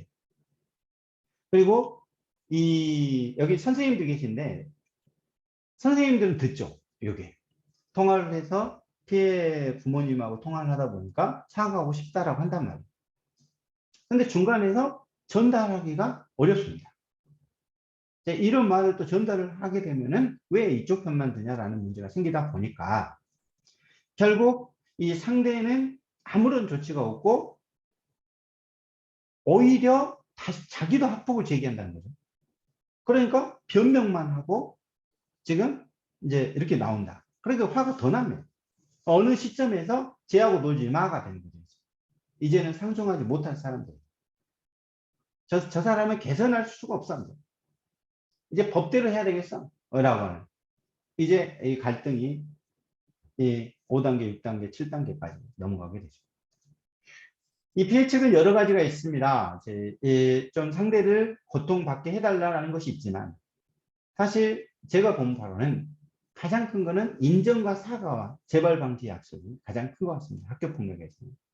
그런데 이 인정과 사과라는 부분들이 제대로 전달이 잘 안 되는 부분이 있고요. 근데 이 부모님들 입장에서는요, 걱정 때문에 쟤를 좀 고쳐달라라고 하는, 개선해달라, 이런 부분. 그리고 아까 이제 피해의식 부분이 있었는데, 한 아버지가 우리 아이가 먼저 때린 게 아니야, 이 억울한 피해임을 알아달라, 결백하다라고 하는, 끝까지 그래서 이제 그걸 주장하고자 하는 이런 욕구들이 있는 것이죠. 그리고 가해 측에서는요, 내 잘못된 행동을 사과하고 싶다. 그러나 나도 이유가 있었다. 나만 잘못한 거 아니다. 사과하고 싶어도 못 만나게 하더라. 나 사과하고 싶었다, 이게. 내가 안 한 게 아니라 못한 거다. 또 어머니 입장에서는요, 내 아이를 보호하기 위해 나는 뭐든지 해야 된다. 우리 아이만 잘못한 게 아니지 않냐. 그럼 우리 아이 보호하기 위해서 나도 학폭 제기해야 돼. 이렇게 가다 보니 이 갈등은 점점 더 증폭되게 되죠. 자, 그러면 이 갈등 조절 현실 속에서 이 피해자가 이 부수적 존재로 전락해버릴 가능성이 있단 말이죠. 피해자가 필요는 채워지지 않는다는 거예요. 서로 갈등이 증폭되게 되면. 피해자가 진정한 사과를 받을 기회도 없어지죠. 그리고 이 과정 속에서 가해 학생이 자신을 오히려 피해자로 인식하는 자기 피해자 현상이 나타나기 시작. 그래서 이런 내용들을 우리가 많이 봤죠. 자, 결국 그래서 이러한 이런 실제적인 문제와 갖고 있다. 물론 그 외에도 여러 가지가 있겠습니다. 근데 일단은 이제 마지막에 이제 회복적 갈등 조정의 시. 자, 그러면 어떻게 해야 됩니까? 우리는 이 관계 회복을 향한 여정이 중요하다고 생각하는데, 저는 가장 중요한 건 존중이라고 생각합니다. 존중. 근데 우리가 존중이라고 했을 때 이 학생 간의 존중만 생각을 하는데, 지금 존중받아야 될 사람들은, 존중받아야 할 분들은 지금 선생님들이에요. 이 선생님들이 존중을 받아야 일선에 있는 이 선생님들이 이렇게 힘을 내고 이렇게 될 텐데, 이 민원인들로부터도 힘들고 그런 상황이에요. 이 제도적으로도 힘들고 이런 상황이니까. 그리고 또 아직은 정말 힘든 우리 전문가분들끼리 서로 존중이 필요합니다. 서로. 서로의 어떤 물론 차이가 있겠죠. 스타일도 다를 것이고 진행하는 스타일도 다를지 모르겠으나 이 하나로 가는 이 존중이 같이 될 때 이루어진다. 서로 간에.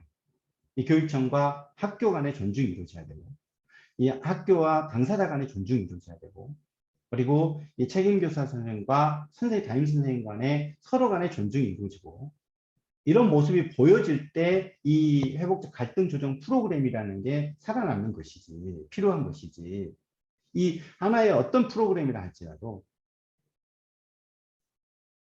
정말 하기 싫고 힘들고 하기 싫은 걸 억지로 하고 이래 가지고는 될 수 없겠다.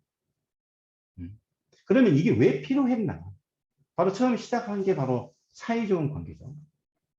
학교 가면 선생님 말 잘 듣고 애들이랑 사이좋게 지내요. 이 속마음을 찾아주는 거 아니겠습니까? 다시 부모님, 아버님, 어머님 정말 힘드시겠지만 정말 아이를 위해서 어떻게 하는 것이 가장 좋겠습니까? 라는 걸 다시 한번 생각하고 다시 한번 서로 이 방법을 찾아가는, 이런 게 법대로 하십시오가 아니래요.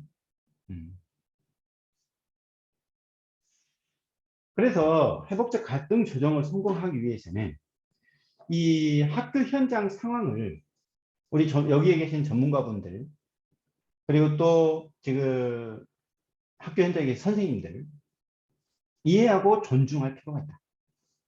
그럼에도 불구하고 지금 많은 게 부족하지만 음. 제도적으로도, 구조적으로도, 예산으로도, 인력으로도 많은 게 부족하지만 그럼에도 불구하고 일단 학교 현장 상황을 이해하고 존중을 하고 이 지점에서 과연 어느 정도 할 수 있을지 최선 서서히 이게 필요하다. 결국 이 선생님들에 대한 이해와 존중 그걸 통해서 선생님들이 어느 정도 감동이 필요하죠. 그래서 학교의 관계복 프로그램의 필요성은 단순한 홍보가 아니라 오늘 뭐 어떠했는지는 모르겠습니다만 제가 겪었던 또는 제가 봐왔던 사례들을 통해서 부족하지만 이 부분은 정말 관계복이 필요하다. 그리고 결과는 당사자들이 선택하는 겁니다. 내가 강요하는 게 아니니까요. 거기에. 강요해서는 되지 않으니까. 그래서 당사자들에게도 관계복 의미를 잘 설명해야 됩니다. 그런데 여기서도 강요가 되면 안 돼요. 절대. 합의는 강요하는 게 아니에요. 지금 어떻게 보면 인지적으로도 힘든 아이들 있잖아요. 우리가 오전에는 그런 아이들 부모님들에 대해서 얘기를 들었습니다만 그런 상황을 인정해야죠. 그런 한계 속에서 대화가 어렵다. 하지만 우리는 기회를 제공할 필요가 있다. 회복적 관계회복 프로그램이 필요하다라고 하는 끊임없이. 자, 여기서 이런 생각을 했어요. 이 관계 회복에서요. 회복에도 속도가 있다. 회복의 시점의 차이가 있다는 거죠. 우리가 진행을 하는데 또는 학교에서 또는 전문가로 하는데 급하게 바로 화해시키려고 하면 안 된다는 거죠. 준비되지 않은 사람을 화해시키려고 하면 안 됩니다. 이 회복은 그러나 최소한 그러니까 우리가 사전 모임, 본 모임, 사전 모임만 하더라도 본인이 한 번 더 이렇게 회복할 수 있는, 스스로 회복할 수 있는 기회를 준 것이다. 설령 사전 모임이 이루어지지 않더라도 관계회복 프로그램에 대해서 그 정도 하지만 한 번 정도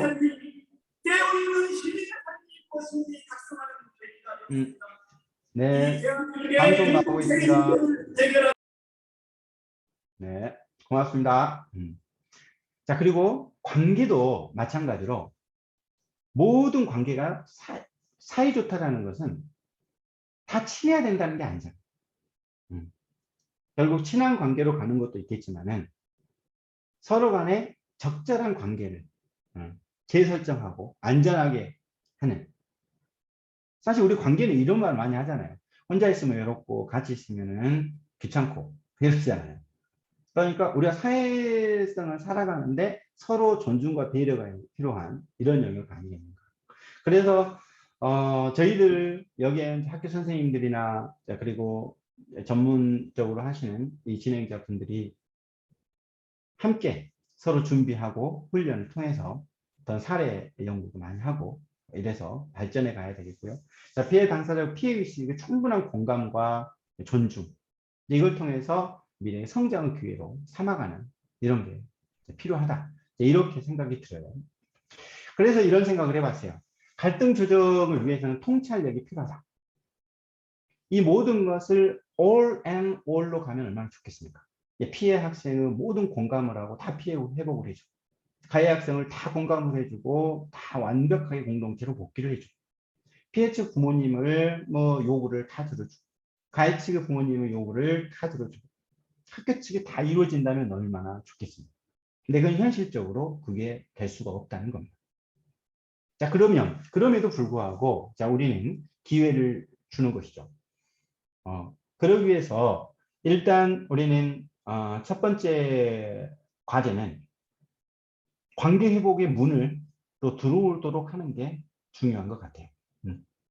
서로 대화의 시점, 대화를 시작하는 시점으로 올 수 있도록 하기 위해서 공감과 하는 부분이 필요한데 그러기 위해서 감정을 먼저 이해를 해줄 필요가 있다.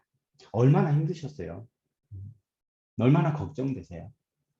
라고 하는 이 한마디가 굉장히 중요하지 않나. 이제 부모와 관련해서. 그리고 오늘 뭐 나누고 싶은 것 중에 이 학교 현실에 대한 공감,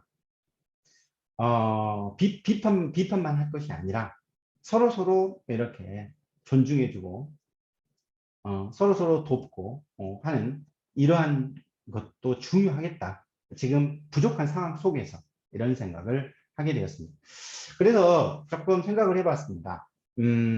뭐, 다들 관련해서 하면 되겠지만, 학교 선생님께 사전조사할 때 이렇게 하시면 조금 더 좋지 않을까 싶어서요. 보통 우리가 회복적 질문을 하면 2번이 먼저 나오죠. 본인 입장에서 무슨 일이 있었나요? 그래서 이 일로 인해서 어떤 힘든 점이 있었나요? 라고 나오는데, 실제 현장에서 굉장히 감정이 많이 올라와 있고, 학교 폭력의 경우에는요, 이렇게 그 경찰 조정하고 약간 차이가 있습니다. 어떤 차이가 있냐면 학교에서는 사실 조사를 여러 번 해요. 그러다 보니까 이미 좀 힘든 것이 많이 있어서 감정을 먼저 좀 읽어주면 더 좋지 않겠나. 제가 볼 때는 충분히 감정을 먼저 듣고, 얼마나 힘드셨어요? 라고 하는 힘든 말을 듣고 이렇게 진행을 하면 조금 더, 이렇게 온화하게 나오지 않을까. 가해 학생 부모님에게도 얼마나 걱정되세요. 라고 출발을 하면서 우리가 어떻게 해결이 될 것인지를 들을 수 있도록 이렇게 가면 좋겠다라고 하는 생각을 하게 되었습니다. 물론 상황에 따라서 달라지겠지만요. 자, 그리고 또 진행자 분들도 학교와 소통을 좀 잘 하셨으면 좋겠다. 수고하십니다. 선생님 고생하십니다. 그러니까 이 일로 얼마나 힘드세요, 선생님. 이제 이렇게 서로 간에 존중의 문화들이 하나씩 이렇게 잡혀가야 되지 않을까. 서로 힘든 일이 있지만, 우리는 어떻게 보면 사실을 파악하고 거기에 대해서 우리가 당사자들끼리의 갈등을 조정하는 내용만을 다루다 보니 이 힘들게 지금 진행하는 선생님들과 이 진행자분들의 힘듦에 대해서는 생각하지 못한 건 아닐까. 이런 생각을 많이 해보고요. 현장에서는 이런 부분이 많이 보여주고. 근데 그 힘든 모습은 옆에 이 일을 하고 있지 않는 분들에게 반감으로 작용을 하게 됩니다. 저렇게 인상 쓰면서 왜 하지? 라고 이렇게 나오게 되면 정말 우리가 하고 있는 이 사의 좋은 관계, 이 갈등 조정이라는 의미가 퇴색하지 않을까요? 그래서 일단 이 자기 치유 그리고 옆에 동료 치유 같이 하면서 우리가 할 수 있는 영역을 함께 나아가는 이런 게 중요하겠다 이런 생각을 해보게 됩니다. 자, 교육의 방향성에 대해서 조금 생각을 해봤어요. 그래서 이제 학교 폭력으로 인해서 관계가 이렇게 이제 단절이 되는데 학교에서 연락이 잘 안 되면요. 학교에 대한 불만과 의심은 증폭되는 사례가 많습니다. 가만히 있으면 해결되는 것이 아니라 오히려 더 증폭되더라라고 하는 이런 부분이고요. 사실 조사 중심의 절차가 진행이 되면 오히려 이제 관계 단절이 좀 악화가 됩니다. 사이좋게 지내기는 더욱 어려워지죠. 아이들은 어른들의 해결 방식 불만이 고조가 돼요. 계속 조사를 하다 보니 너무 힘든 거죠. 그래서 관계의 재연결을 위한 나침판이 필요하죠. 그래서 관계 갈등 조정 프로그램의 나침판이 이제 필요하고 이게 바로 이 나침판이 되어 주겠죠. 자, 이걸 보면서 여러분들이 어떤 생각을 하셨을까요? 위에는 제가 나침판이라고 썼습니다. 밑에는 나침반이라고 썼는데 제가 좀 의도적인 건데요. 나침판이 맞을까요? 나침반이 맞을까요? 이걸 여러분들이 뭐가 맞느냐라고 하는 것을 설명하려고 하는 게 아니고요. 둘 다 맞습니다. 예전에 나침반이 표준어였습니다. 나침반은요, 나침이라는 건 자침으로 항상 남과 북을 가리키는 만든 기구고, 반은 받침, 소반 이렇게 되어 있고요. 나침판이라고 하는 거는, 판이라고 하는 것은 판판하게 넓게 켠 나무 조각이라는 뜻으로, 그래서 나침을 받치는 나무 조각. 이제는 국립국어원에서 나침판도 표준어로 등재되었습니다. 이게 중요한 게 아니고요. 제가 방금 나침판과 나침반 했을 때 아마 이제 어떤 선생님들은 지적하고 싶은 생각이 들 수도 있습니다. 나침반이 맞는데 잘못 썼네 라고 이렇게 생각할 수도 있었겠죠. 야, 나침반이 맞아, 또는 나침판이 맞아. 그런데 사실은 둘 다 맞거든요. 우리가 학교 현장에서 또는 갈등 조정 현장에서 당사자의 말을 듣게 됩니다. 그럼 우리는 판단을 하게 되죠.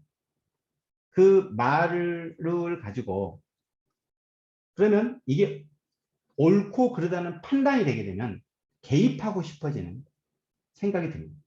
고치고 싶은 생각이 드는 거죠. 나침반이 맞아, 왜 나침판이라고 썼어? 라고 하는 거죠. 내 생각이 틀릴 수 있다는 사실을 항상 알아야 되겠다 하는 생각이 중립성이라고 생각합니다.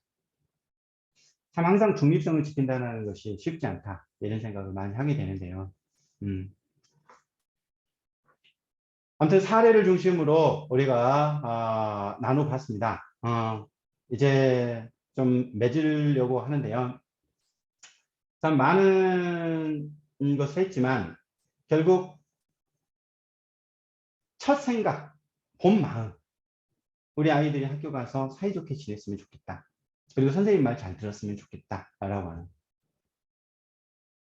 이걸 찾아가는 도록 도와주는 이런 것이 관계회복 아닐까. 자, 그러기 위해서 우리가 성공하기 위해서는 단순한 어떤 프로그램 개발만이 아니라, 물론 프로그램도 개발도 해야 되고 제도도 또 보완도 돼야 되고 이제 하겠습니다만, 서로서로 존중하고 그리고 서로서로 도움을 주는, 그럼으로써 발전해가는 이런 게 필요하지 않을까, 이렇게 생각을 해봅니다. 아무튼 부족하지만 여기까지 이 강의를 들어주셔서 너무너무 감사하고요. 이제 질문이나 서로 같이 함께 나눔으로써 함께 했으면 좋겠습니다. 아까 처음에 말씀드렸듯이 함께 지혜를 모아가면서 서로 돕는 이런 시간이었으면 합니다. 예, 감사합니다. 네. 황태진 선생님 역시 전국적으로 갈등 조정을 활약이 아주 대단하신 만큼 아주 귀한 사례 나눔을 아낌없이 해주셨습니다. 현장에 계신 선생님들이나 또 학교를 지원하고 계시는 선생님들 모두에게 아주 큰 도움이 되셨을 거라고 생각되는데요. 황태진 선생님께 한 번 더 감사와 응원의 박수로 뜨겁게 인사드리면서 선생님들 궁금하신 사항 있으시면 편하게 질문해 주실 수 있겠습니다. 네, 어떤 점이 궁금하신가요?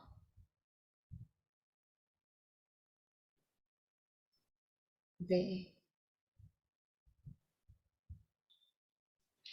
궁금하시는 것도 좋은데요. 학교 네. 현장에서 있었던 사례 나눔이나 함께 좀 나누고 싶은 얘기 이렇게 해주시면 좋을 것 같아요. 네. 어, 저 제가 좀 고민이 되는 부분이 있는데 방학 전까지 있었던 일이어서요. 그 오전 강의에서는 김은태 선생님 통해서 경계선 지능에 있는 아이들에 대한 이야기를 듣고 좀 도움을 받았는데, 제가 고민하는 부분은 그와 좀 상반된 케이스예요. 그 갈등 조정 그 프로그램에, 그러니까 대화 모임에 임하면서 가해 아이가 지금 지속적으로 지금 세 번째 정도 오는 참여를 하는 아이가 있거든요. 근데 그 아이를 떠올리는 순간 제 머릿속에 어떤 단어가 떠올랐냐면, 그러니까 세 번째에서는 방학 전날이었는데 악어의 눈물, 뭔지 느낌 오시죠? 그 아이는 계속 가해의 입장에 있으면서 대화 모임에 임하면, 아, 사과를 하면, 이거 해결이 되네? 그래서 계속 미안하다, 전 사과하고 싶습니다. 저 잘못했다고 얘기할 수 있는 기회를 주십시오. 아주 지능이 높은 아이예요. 그 반 담임 선생님께 여쭤보니까 학업 성적도 우수하고, 또, 어, 모든 그 인지적인 부분에선 참 여러 방면에서 뛰어난 아이인데, 안 되는 거죠. 사실은 품행장애가 좀 있고, 다른 아이를 공감하지 못하고 계속해서 때리거나 욕을 하거나, 이제는 성적인 부분까지도 건드리고 있는 그런 심각한 상황인데, 계속해서 그 아이는, 어, 대화 모임을 통해서 용서를 받고 있습니다. PH, 아이들로부터. 이 예. 아이를 어떻게 해야 될까요? 자, 그 관점에 대해서 조금 말씀해 드릴게요. 일단은 우리는 이런 게 있죠. 정의란 무엇인가? 이제 여기에 보면, 어, 여기 이제 벤담이나 뭐 이런 사람 나오게 되는데요. 제가 그 사회계약서를 나오잖아요. 우리는 모든 행위를 형벌로 규정하고 있는 게 아니라 일정하게 이상을 잘못한 행위를 범죄로 규정을 합니다. 그래서 범죄에는 형벌이라는 대가를 규정해 놓죠. 그래서 범죄를 했느냐 안 했느냐라는 걸 조사하는 기관이 이제 경찰과 검찰입니다. 그래서 이 본인이 이렇게 사과를 해도 이 처벌의 양에 영향을 미칠 뿐이지 대부분은 사과를 해도 처벌을 합니다. 음, 그래서 경찰이 조사할 때는 방금 우리 회장님이 말씀하신 것에 반대입니다. 뭐냐면 일단 악의 눈물로 봅니다. 첫 번째. 무슨 말이냐면 모든 인간은 변명부터 한다라고 들어가는 거죠. 근데 제가 처음에 저는 법학을 전공했다고 했지 않습니까? 이제 그러기 때문에 당연히 저는 그런 관점에서 이해를 많이 하고 있었는데 이 회복적 정의에 대한 관심을 갖고 계신 분들은 본지 선한 분을 갖고 있어서 일단 인간을 신뢰하고부터 일단 갑니다. 그러니까 이 거짓말 하는 게 특이한 거고 근데 우리 이 응보적 정의라고 이제 어쨌든 개념상으로 보게 되면 그게 당연한 거다라고 들어갑니다. 그래서 일단 그렇게 까고 들어간 다음에 진실인지를 알게 들어갑니다. 이렇게. 그래서 실제 우리는 결국 지금 현재로는 이 범죄가 되게 되면 이 법이라는 실익이 있습니다. 이 형벌이라는 처벌이라는. 결국 저희가 경찰 조정을 할 때도 마찬가지고 그리고 학교에서 이렇게 할 때도 마찬가지인데 이 아이들은 계산을 합니다. 결국. 내가 얼마만큼 벌을 받을 것인가라는 이런 부분들이 전혀 무시할 수는 없다는 거죠. 왜냐하면 다 합리적인 인간은 아니니까. 어떤 이 양심적으로 이렇게 느껴가지고 이건 하면 안 돼. 이렇게 느끼기보다는 대부분의 사람은 실익으로 갑니다. 그래서 악어 눈물이라도 안 한 것보다는 낫다는 건데 내 생각은 겁도 필요하다. 일단 뭐 협박을 하라는 것이 아니라 이렇게 너가 이 기준을 넘어가게 되면 이렇다. 예전에도 썼다는 거잖아요. 너 호랑이 물어간다? 경찰관 온다? 지금 안 무서워하지만. 그러니까 어른들이 썼던 것처럼 우리 아이들이 점점 내성이 생겨나가고 있거든요. 이제 그런 부분이 있지만 결국 이 부분들이 하고도 지금 그 말도 했죠. 만병통치약이 아니다. 사실. 대화라는 것은 만병통치약이 아니다. 그렇기 때문에 이 대화가 가장 이상적이지만 이 대화로 모든 걸 해결하려고 하게 되면 어려워진다. 결국 또 판단을 하게 됩니다. 그러면서 아까 존중을 잃어버립니다. 오히려. 그렇기 때문에 거기에 기준을 잡아주시고 그 기준은 넘지 않도록 이렇게 하셔야 됩니다. 그래서 또 하나의 문제는 뭐냐면 우리가 너무 일반적으로 법을 그냥 잘못된 것처럼 규칙을 잘못된 것처럼 이렇게 생각을 하거나 하는 경향이 없지 않아 있는 것 같다. 그 부분에 대한 조화로운 해석이 필요하다. 이런 생각이 들고요.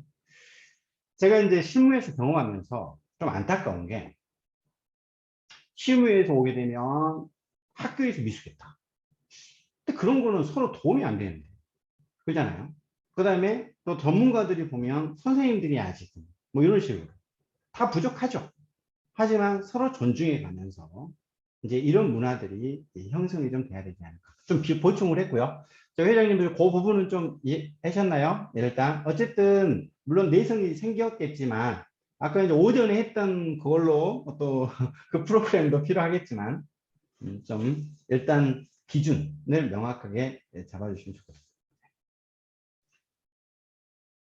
또 도움 주실 분 뭐 이렇게 사례 예. 최소연님.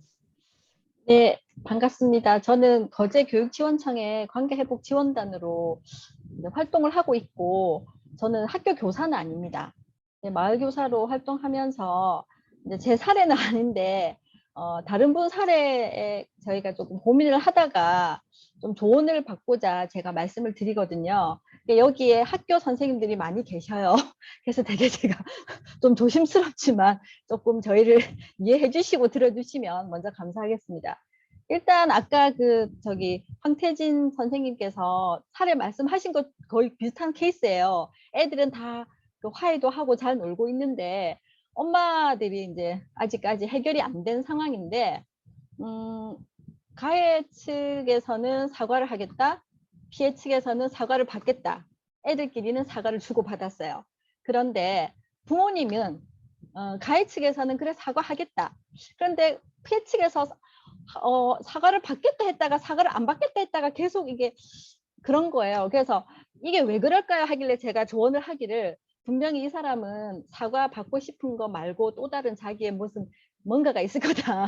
그것을 한번 더 파헤쳐보자 라고 파헤쳐본 결과가 결국은 뭐였냐면, 학교 선생님이 조금 이게 제일 처음에 이제 그 중립적이지 않았다라는 거기에 있는 거예요. 그리고 조금 어머니 자체가 좀 자녀가 많고 혼자 좀 힘들게 이렇게 하다 보니까 뭔가를 이렇게 포용적으로 이해하기는 힘들고, 딱 첫 선생님의 어떤 첫 대응이, 그러니까 지나가면서는 모르지만 제일 첫 어머니가 피해 측 어머니께서 느꼈던 건 분명히 가해 측이 조금 가해 측 아이가 그렇죠, 뭐 공부도 잘하고 엄마가 또 뭐 학교 활동도 잘하고 이러다 보니까 분명히 선생님은 그런 의도가 아니셨는데 이제 피해 측 엄마께서 분명히 아이 입장에서만 생각하는 것 같다라는 그 지점이 어떻게 한번 제일 처음에 이제 그 부분이 건드려진 것 같아요. 근데 그 이후부터 계속 학교에서 이제 잘 대응을 해도 이제 잘 가다가도 어느 지점이 되면 또 이제 그쪽으로 돌아가니까 이게 어떨 때는 사과를 받아들이게 했다가 또 그 다음날 지나면 나 사과 인정할 수 없다 라고 하면서 아이들은 일단 잘 놀고 있답니다. 그럼 이 상황에서 저희 지원단은 어떻게 지원을 해야 될지, 너무 제가 학교 선생님도 아니고 그렇다고 저는 그 부모님도 이해하지만 부모님의 그걸 어떻게 다루어야 할지 이게 너무 저도 나중에 이런 일을 당하게 될 것 같아가지고 일단 다른 분들도. 그런데 선생님 저 묻고 싶은 게 네, 그러면 관계복 프로그램을 진행한 겁니까? 그럼 진행하지는 않은 겁니까? 진행을 했죠. 진행을 사전모임 본모임 다 했어요? 예, 우리들의 약속도 했고 했는데 네. 그 이후부터 계속 뭔가가, 사실 본모임이 끝나면 사후모임까지 뭔가가 그냥 이제 약속이 잘 지켜지고 있는지 이따가 사후모임이 될 줄 알았는데 계속 이게 막 그게 이제 방학 중임에도 불구하고 뭐 선생님이며 어머님이며 이렇게 계속 통화가 됐나 봐요, 그분이. 절차는 종결됐나요? 아닙니다. 아직 사후가 남았습니다. 사후모임 아니요. 음. 그 학교 폭력은요. 자체 그것도 종결됐어요? 학교 폭력도 보니까 뭐 동결제로 하겠다, 학폭을 하겠다 안 했다가 지금 계속 어머니 마음이 지금 계속 결정이 안 된 상태다 보니까 학교에서도 답답하니까 지원단 선생님이랑 계속 이렇게 대화를 나누시는 것 같아요. 학교 선생님이랑. 그러니까 그게 어떨 예. 때는 학폭을 안 하고 그냥 종결제로 하겠다, 학폭을 안 올리겠다 막 이래 하다가도 일단은 또 이제 또 화가 나가지고 나 뭐 반을 바꿔달라 뭐 이런 얘기도 하고 막 그렇게 있는 것 같더라고요. 음. 근데 애들은 잘 놀고 있답니다, 참고로. 예. 근데 사전 모임이나 본 모임에서 충분히 다뤄져야 될 내용이거든요. 이 내용이. 근데 뒤에서 지금 계속 다루어지고 이렇게 하니까, 그래서 아까 제가 통찰력 얘기를 했잖아요. 지금, 어, 부모님의 니즈는 뭘까? 여기에. 일단, 이 부모님 중에서 이제 피해, 이제 부모님, 가해 부모님, 이렇게 된 거잖아요, 사실은. 어, 그러면 학교에서는 나름 중립적으로 했다고 하는데 학교에 대한 불만이 있는 거죠. 뭐라니까. 약속 이행문에 대해서 좀 불만인 거잖아요. 우리 약속을 했는데 지금 그걸로 충분하지 않다. 지금 이렇게 느껴지고 있는 것이다 보니까, 그래서 사전 모임에서 충분히 얘기를 듣도록 이렇게 해서 그럼 뭘 원하시냐라고 하는 그런 부분들이 들어갔어야 되는데 안 들어가다 보니까 지금 이제 혼란스러움이 있는 것 같습니다. 근데 이제 요거는 지금 시점에서는 어쩔 수 없어요. 그러니까 지금 시점에서 말 전달하면 안 되고요. 음, 절차로 그냥 가시라고 하시고요. 학교에서 오시면 그냥 이래라 저래라 이렇게 하지 마시고 그거는 이제 뭐 학폭을 제기할 수도 있고 이런 사안이니까. 어, 선생님 나중에 거제청이시라고요? 거제청이시라고요? 네. 예, 거제 제가 연락드리겠습니다. 개별적으로. 어머. 아니, 근데 별도로. 사실 이게 제 사안이 아니어서 저한테 연락 주세요. 아닌데 그것도 아닌데 사실 제가 너무 제가 조언 드리기로는 황채진 선생님처럼 드렸어요. 사전 모임에 충분히 다뤄줘야 되는데 그게 안 된 것 같다. 이미 절차가 이렇게 된 이상은 어떻게 할 수 없고 너의 책임이 아니다.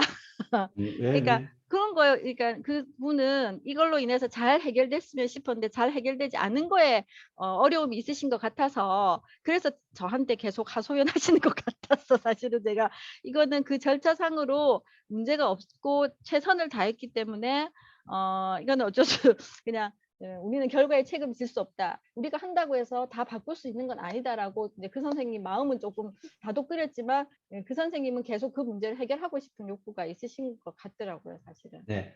그래서 제가 네. 해보면서 아까 이제 네. 우리 회장님께서도 말씀하셨는데 학교마다 좀 전문가가 있었으면 좋겠다 했지만 참 그 부분들이 이제 쉽지는 않잖아요. 그래서 제가 어쨌든 저는 이제 제가 관계복 전문가로 왔기 때문에 선생님들이 힘드세요. 수업도 들어가고 또 이렇게 하시다 보면 아무래도 또 담임 선생님하고 또 구분이 돼 있다 보니까 부모님들하고 이렇게 소통하는 이런 부분들이 그렇고 시간을 놓쳐버리면은 이게 갈등이 증폭돼 버리거든요. 그래서 지금 이제 제가 있는 곳은 일단 좀 신속하게 함께 지금 조사를 하려고 제가 지원을 하려고 지금 계획 중입니다. 그래가지고 가서 함께 결국 이제 제3자가 하게 되면 감정을 더 읽어줄 수 있기 때문에 똑같은 말로 선생님이 해버리시면 이게 한쪽 편을 듣는다 이런 생각을 하게 되거든요. 그러다 보니까 그게 이제 내부에서 하느냐 외부에서 하느냐에 따라서 이게 굉장히 달라지더라고요. 같이 있어 버리면. 그래서 그러한 지혜들이 좀 필요해 보이고 앞으로도 좀 이렇게 교육청에서 도와줘야 되는 부분이 있고 자, 학교에서 또 이렇게 해야 되는 내용 서로 어떤 서포트 관계가 구축이 돼야 되지 않을까 이제 이 생각을 많이 하게 되고요. 그리고 이 과정 속에서 굉장히 선생님들이 힘들다 지금 이게 담당하시는 분들이 힘들 뿐만 아니라 주변에서도 또 이렇게 그러고 정말 많이 지금 멘붕에 있는 그런 상태이기 때문에 여기에 대한 지지와 지원이 무엇보다 필요하다 이런 생각이 듭니다. 또 다른 또 우리 최선자 선생님 한 말씀 해주세요. 학교 현장 얘기. 네, 저희도 뭐 방학 중인데 지금 사안 해결 중이거든요. 근데 선생님들의 어려움은 그런 것 같아요. 어제 저도 이제 학교 선생님들하고 막 이야기를 하는데 그 무게감인 것 같아요. 그러니까 이 당사자들한테는 이 일 자체가 굉장히 아이들도 큰 영향을 미치는 일이고 부모님들한테도 굉장히 큰 영향을 미치는 일이잖아요. 그런데 이게 사안마다 그때그때 어떻게 해야 되는지 굉장히 많은 고민이 되더라고요. 그러니까 뭐 저희도 회복적 생활교육에서도 1년을 이런 따르는 과정들이 있잖아요. 근데 그걸로 다 설명이 안 되는 뭐 아이들의 상태, 부모님들이 놓여져 있는 상황, 막 이런 것들이 다 복합적으로 학교 현장에서는 보니까 그 무게감이 정말 내가 이걸 잘 하고 있는 건지, 아이들한테 정말로 도움이 되는 건지, 이게 아이들한테나 부모님들한테 어떤 경험으로 남게 되는지, 그 부분이 늘 제일 큰 고민인 것 같아요. 그리고 좀 전에 이제 황태진 쌤이 말씀해 주신 것처럼 저희는 아이들의 수업도 하면서, 그러니까 굉장히 많은 일을 하면서 또 학폭 업무를 또 하면서 학폭 행정 업무뿐만이 아니라 또 대화 모임까지 이렇게 같이 진행을 하는 선생님들이 대부분이시잖아요. 그래서 실제로 그 업무량이 정말 어마어마한 것 같아서 그 부분에 대한 교육청이나 이제 다른 기관에서의 지원이 학교에서 좀 나눠서 했으면 이러면 조금 더 그 부담을 덜 수 있을 것 같다는 생각이 들어요. 그리고 이 자리에 오신 선생님들은 다 대부분 또 그 일을 하시려고 모인 것이잖아요. 그래서 예, 그게 조금 더 많이 활성화되고 지원도 좀 많았으면 좋겠다라는 생각이 드네요. 네. 네, 감사합니다. 또 뭐 다른 질문이나 네, 근데 제가 김은태 선생님. 네, 오늘 너무 쏙 빠져서 재밌게 잘 들었고요. 도움이 많이 됐습니다. 그런데 요즘 이제 제가 현장에 가서 이제 사안을 처리하기도 하고, 그 선생님들을 만날 때, 이제 저는 좀 위태롭다는 생각도 많이 들어요. 학교 현장 선생님들께서 좀 정신적으로 너무 힘들어 하시는, 이제 황태진 선생님도 굉장히 실무적으로 일을 많이 하시겠지만, 현장에서 이런 갈등 사안으로 굉장히 시달리고, 좀, 뭐랄까, 좀, 건강도 나빠지시고 피폐해지는 그런 선생님들께 어떤 조언을, 그러니까 어떤 마음가짐, 어떤 태도로 사안을 좀 받아들이고 좀 이렇게 해결하는 그런 방안? 뭐 그런 것들을 좀 전반적으로 조언해 주신다면요. 예, 예. 아까 그 시우 회장님한테도 좀 말씀을 드렸지만, 그 회복적 대화 모임과 관련해서 아까 우리 최소연 선생님도 그랬잖아요. 우리들이 약속을 했어요. 근데 안 끝나잖아요. 근데 재판이 끝났어요. 끝나거든요. 그렇죠? 심의위원회 끝나면 끝나는 거거든요. 그러니까 우리가 이 갈등이라는 것이요. 우리가 그 마음에 여러분들 굉장히 어떤 스트레스 이런 게 50년 가기도 하고 뭐 60년 가기도 하고 그러겠죠. 그래서 어떻게 보면 이 절차에 이렇게 우리가 보는 것에 종집을 찍어줘야 더 이상 갈가불가 못해야 앞으로 나갈 수 있거든요. 선거도 똑같거든요. 한 표가 많더라도 어쨌든 당선을 시켜줘야 그래야 공석이 없단 말이죠. 안 그러면 계속 내란이 밀란이 일어나죠. 이 얘기를 해드리고 싶어요. 그래서 일단은 그 선생님들이 건강해야 돼요. 이거는 진행자가 건강해야 되거든요. 뭐 그 비행기에는 그렇게 돼 있죠. 위험하면은 내가 빨리 안전벨트를 먼저 차라. 그래야 다른 사람 일을 구할 수 있잖아요. 다른 사람을 이렇게 하려고 한다고 되는 게 아니다.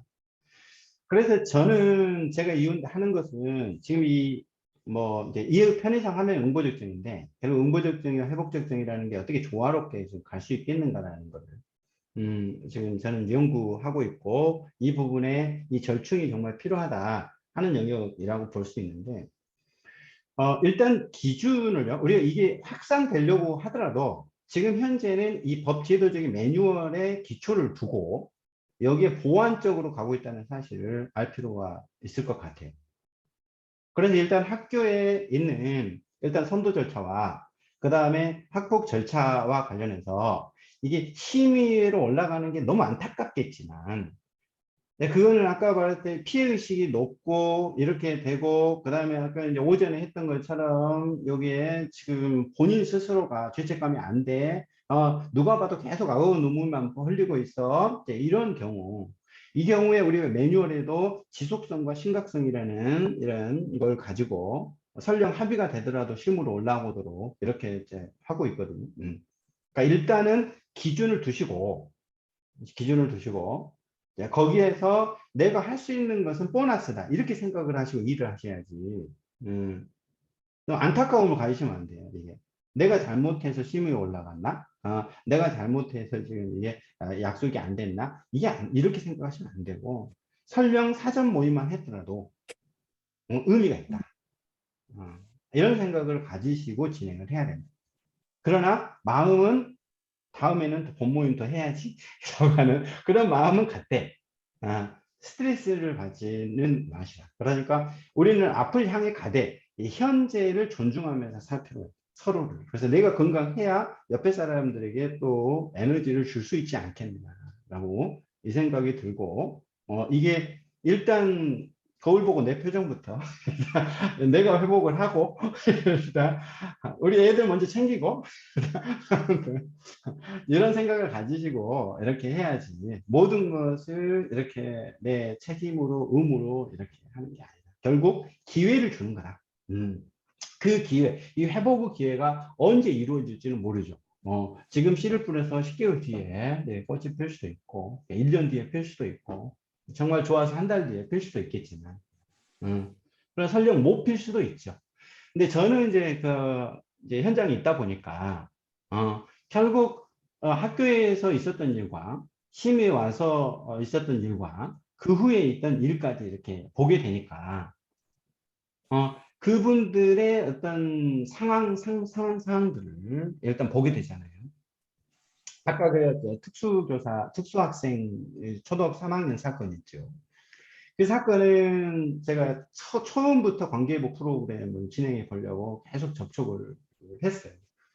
1시간 동안이나 대화를 했지만 그분 마음 상태가 거의 이렇게 스스로 아이가 문제가 아니라 엄마가 이제 굉장히 트라우마에 많이 있고 대화하다가 막 음한 소리 하고 막 이런 분이라 보니까 대화가 좀 안 되는 분이었어요. 결국 이제 어쩔 수 없이 이건 대화로 해결할 문제가 아니다. 그냥 대화하려다가 오히려 그런 분들은 이제 바로 소송하고 그러거든요. 심의에 오게 돼서 내가 잘못하면 또 교육청이 또 피청구인으로 피해를 보게 됩니다. 일단 그 부분에 대해서 멈춰줘야죠. 더 큰 피해가 생기니까 회복도 안 되니까. 그리고 이게 또 이제 심의에 와가지고 제가 관계 프로그램이 있다. 또 기회를 주는 거예요. 저는 기회만 주는 것이지 제가 하는 건 아니에요. 또 안 됐죠. 근데 서면사가 나왔고 아이가 생활기록부 기록된다고 하니까 끝났어요. 그래서 민원 없이 끝난 거예요. 회복이 된 게 아니라 어쨌든 그러니까 여러분들이 하는 어떤 해결책이 우리가 보는 갈등 조정이 전부가 아니다. 지금 현재는 법이 정한 절차가 대부분이고 이게 이 절차에서 부족한 부분들을 갈등 조정으로 지금 내오고 있다. 근데 나중에 이제 더 많은 사람들이 여기에 대한 패러다임을 이해하고 그러게 되면 이게 조금 더 이 많은 더 범죄, 더 많은 사건이나 이런 것에 더 커지겠지만 결국 이게 더 키우려면 결국 우리가 건강하게 커가야 됩니다. 거기에 맞게. 네, 힘내십시오.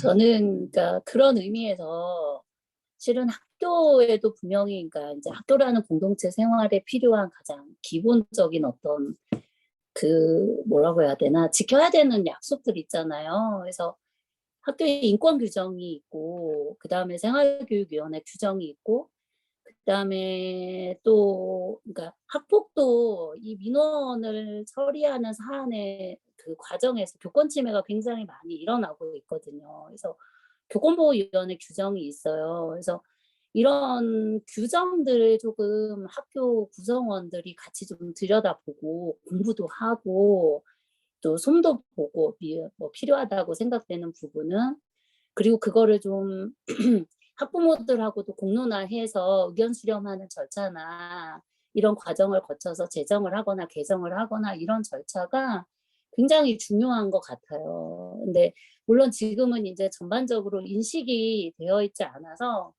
작년에 저희도 이제 생활교육위원회 열고 교권보호위원회도 열었었는데, 그러니까 그거에 대한 저항을 되게 많이 부딪히긴 하거든요. 근데 저희가 이게 왜 필요한지에 대한 그 필요성이나 그것들을 이제 뭐 관리자, 교장, 교감선생님부터 시작해서 그 업무를 추진하는 저나 뭐 선생님들이 그거를 동의하고 같이 이렇게 힘을 합하니까 그게 되더라고요. 그리고 그게 이제 쌓이니까 올해는 또 훨씬 더 그 안에서 학부모님들이, 적어도 그걸 경험하신 분들은 조심하시는 게 다 분명히 보이고, 담임 선생님을 대할 때도, 아이의 문제를 가지고 대할 때도 예전과 달라지는 모습을 보이고, 아이들도 달라지는 모습을 보이더라고요. 물론 그게 다는 아니겠지만, 그래서 그런 부분도 학교 안에서 지금 거의 뭐 사무소처럼 그냥 알지도 못하고 이렇게 놓여져 있는 그런 것들도 좀 해나가는 그런 부분들이, 노력들이 있었으면 좋겠다는 생각이 들어요. 예. 네, 저도 같은 생각인데요. 이렇게 교권과 인권, 근데 이 교권이라는 부분이 사실 어떻게 보면 지금 학폭법에도 교사도 학폭의 주체가 될 수 있다라는 이런 부분들이 커지다 보면서 어떻게 보면은 학생과 이렇게 교사가 동등한 위치에 있는 것처럼 이렇게 해버리면 교육이라는 부분들은 이제 힘들잖아요. 그러면 일단 우리가 이 체벌을 하라는 게 아니고 이 권위라는 부분들은 결국 규칙이다. 아이들에게 이렇게 그거를 잘 정리하고 내가 가지고 있는 그걸 좀 무기로 삼을 수도 있어야 된다. 그리고 뭐 이렇게 내가 막 짜증내고 이런 게 아니라 이게 기준이 딱 정하고 그래 대화하면 좋을 것 같은데 너 뭐 이렇게 어떻게 생각해? 대화 안 해? 그래 예, 학칙으로 가자 이렇게 웃으면서 하셔야죠. 안 한다는데 어떻게? 그러니까 그래 어머니한테 물어봐 이렇게. 그래서 그러니까 우리가 회복적 이렇게 이 질문이라고 그래서 이제 무조건 다 어떤 공감을 해야 된다 이런 관점보다는, 그러니까 제가 이제 이해 편하게 하기 위해서 이렇게 설명을 했지만 그 개별적 사안에 따라서 공감이 필요하죠. 이렇게 그래서 근데 우리가 할 수 있는 범위 내에서 적절하게 조화가 필요하다. 이 생각을 드리는 겁니다. 그러기 위해서는 일단 방금 선생님께서 말씀하신 것처럼 이 학칙이나 그리고 학폭 절차나 이런 부분들도 선생님들도 학폭 담당이 아니시라도 조금 이제 알아두시고, 그러면 아이들 입장에서는 그거 가는 거 싫어하거든요. 이렇게 이제 그리고 또 하기 때문에 그러한 것들을 조금 함께 해가야 되지 않나 이런 생각을 좀 해봅니다. 또 다른 분 또 뭐 좋은 말씀, 예, 양경희 선생님. 네, 반갑습니다. 저는 부산의 이제 중학교 교사입니다.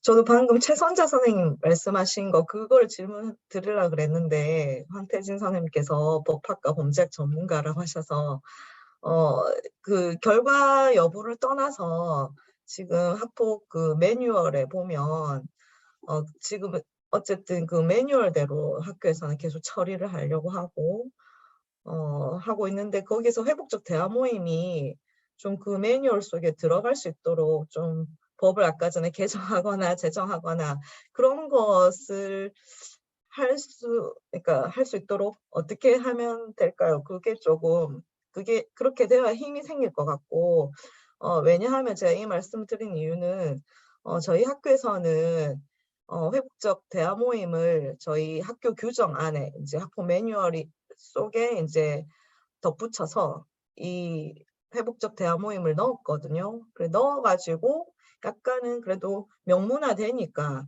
이 대화 모임을 진행하기가 좀 수월했거든요. 대화 모임을 진행을 하고 저희도 특수 학생도 있었는데 그런 것들도 교장 선생님도 참여하셔가지고 그 대화 모임 되게 의미 있게 잘 진행이 되었어요. 그래서 저희가 어쨌든 학교 선생님들은 그 매뉴얼을 지키는 것이 자신의 안전도 지키는 것이라서 이게 좀 어떻게 입법화되거나 그런 방안이 없을까? 그게 조금 궁금하고, 그다음 두 번째로는 저희가 매우 작은 건도 있고 큰 건도 있었는데 그런 거를 진행하기 전에 어쨌든 저희는 경험이 많지 않다 보니까 들어가기 전에 너무너무 많은 걱정이 되고 두려움이 생기고 그래서 막 온갖 그런 시나리오를 다 짜보고 이렇게 하고 들어갔거든요. 근데 지금 황태지 선생님께서는 뭔가 되게 전문가로 느껴지고 되게 안정적으로 이렇게 대화 모임을 진행을 하실 수 있을 것 같아요. 그래서 어떻게 하시면 선생님처럼 그렇게 대화 모임을 들어가기 전에 도대체 무엇을 준비를 해야 되는지 진짜 거기서 엄청나게 걱정이 돼가지고 잠도 안 오고 막 그런 경우가 되게 많았었거든요. 그게 너무 그 비법이 궁금합니다. 네. 네, 감사합니다.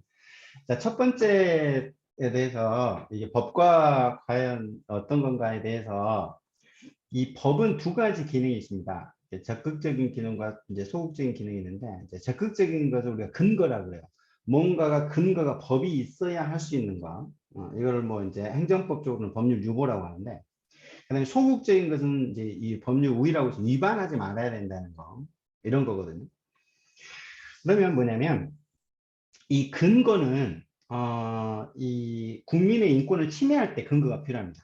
예를 들면 세금을 걷어야 된다든지 뭐 형벌을 부과하거나 그다음에 징계를 하거나 네, 이런 부분들은 일단 근거가 필요합니다. 그러면 자발적으로 이루어진 것은 근거가 없어도 됩니다. 예를 들면 서비스랄지 뭐 이런 것들은 자, 그렇다면 이 대화 모임은 자발적으로 이루어지는 거잖아요. 그죠? 그러니까 원칙은 근거가 필요하지 않아요. 근데 근거는 필요하지 않지만 그 과정 속에서 이게 이 위반을 하면 안 돼요. 소극적으로. 근데 그 위반에서는 보통 어떤 사생활 문제나 그다음에 강요 문제 이런 문제가 생길 수가 있죠. 그러면 이제 이 안전 문제에 대한 책임을 지시는 기관장님들, 그러니까 교장 선생님이나 이제 이런 분들 입장에서는 상당히 예민하시죠. 그런 영역이. 그래서 보통 우리가 이제 그 제도화에 관한 논문이나 이런 게 보면 이 대화 모임이라는 것은 근거 없이도 된다. 라고 이렇게 되어 있고요. 실제 이 회복적 경찰 활동도 법률상 근거는 없이 지금 진행이 되고 있습니다. 이게 그 행정안전 불령의 근거에만 두고 있기 때문에 결국 학교에서는 얼마든지 일단 법의 근거 없이도 가능하다는 점 이렇게 알아두셔야 되고 그리고 근거가 있다 할지라도 강제로 할 수는 없다는 점 이런 점은 왜냐하면 대화 모임의 특성상 이렇게 이루어진다는 점을 좀 알아두시면 좋겠고 그래서 저희가 이제 그 제도화 관련해서 제가 석사 논문이 제도화와 관련 논문을 석사 논문을 썼는데요. 이게 제도화는 이렇게 제도가 되면 확산될 수는 있죠. 그러니까 이게 더 확산되고 이렇게 하기 위해서 제도화가 필요한데 지금 현재 시행하기 위해서 제도가 필요한 건 아니다. 원칙은 그 점 알아두시면 좋을 것 같고 그리고 한계로 이렇게 가면 안 된다는 거 이렇게 좀 생각하시면 좋을 것 같고요. 일단 두 번째 질문은요. 그렇게 잘하는 건 아니고요. 일단 자신감 왜 자신감이 있냐? 저는 처음부터 끝까지 당사자를 생각하기 때문입니다. 저는 무엇이 당사자한테 이렇게 이루어온가? 그리고 두 번째로 거기에 안전성을 가미합니다. 안전성만 된다면 이제 직진이죠. 이렇게 당사자를 위해서 뭘 가야 되는가. 그래서 안전성의 법이죠. 근데 저는 이제 이 법이라는 것을 공부하면서 법이라는 거 완벽하지 않죠. 그러니까 이게 규정에만 어긋나지 않으면 융통성이 필요하다.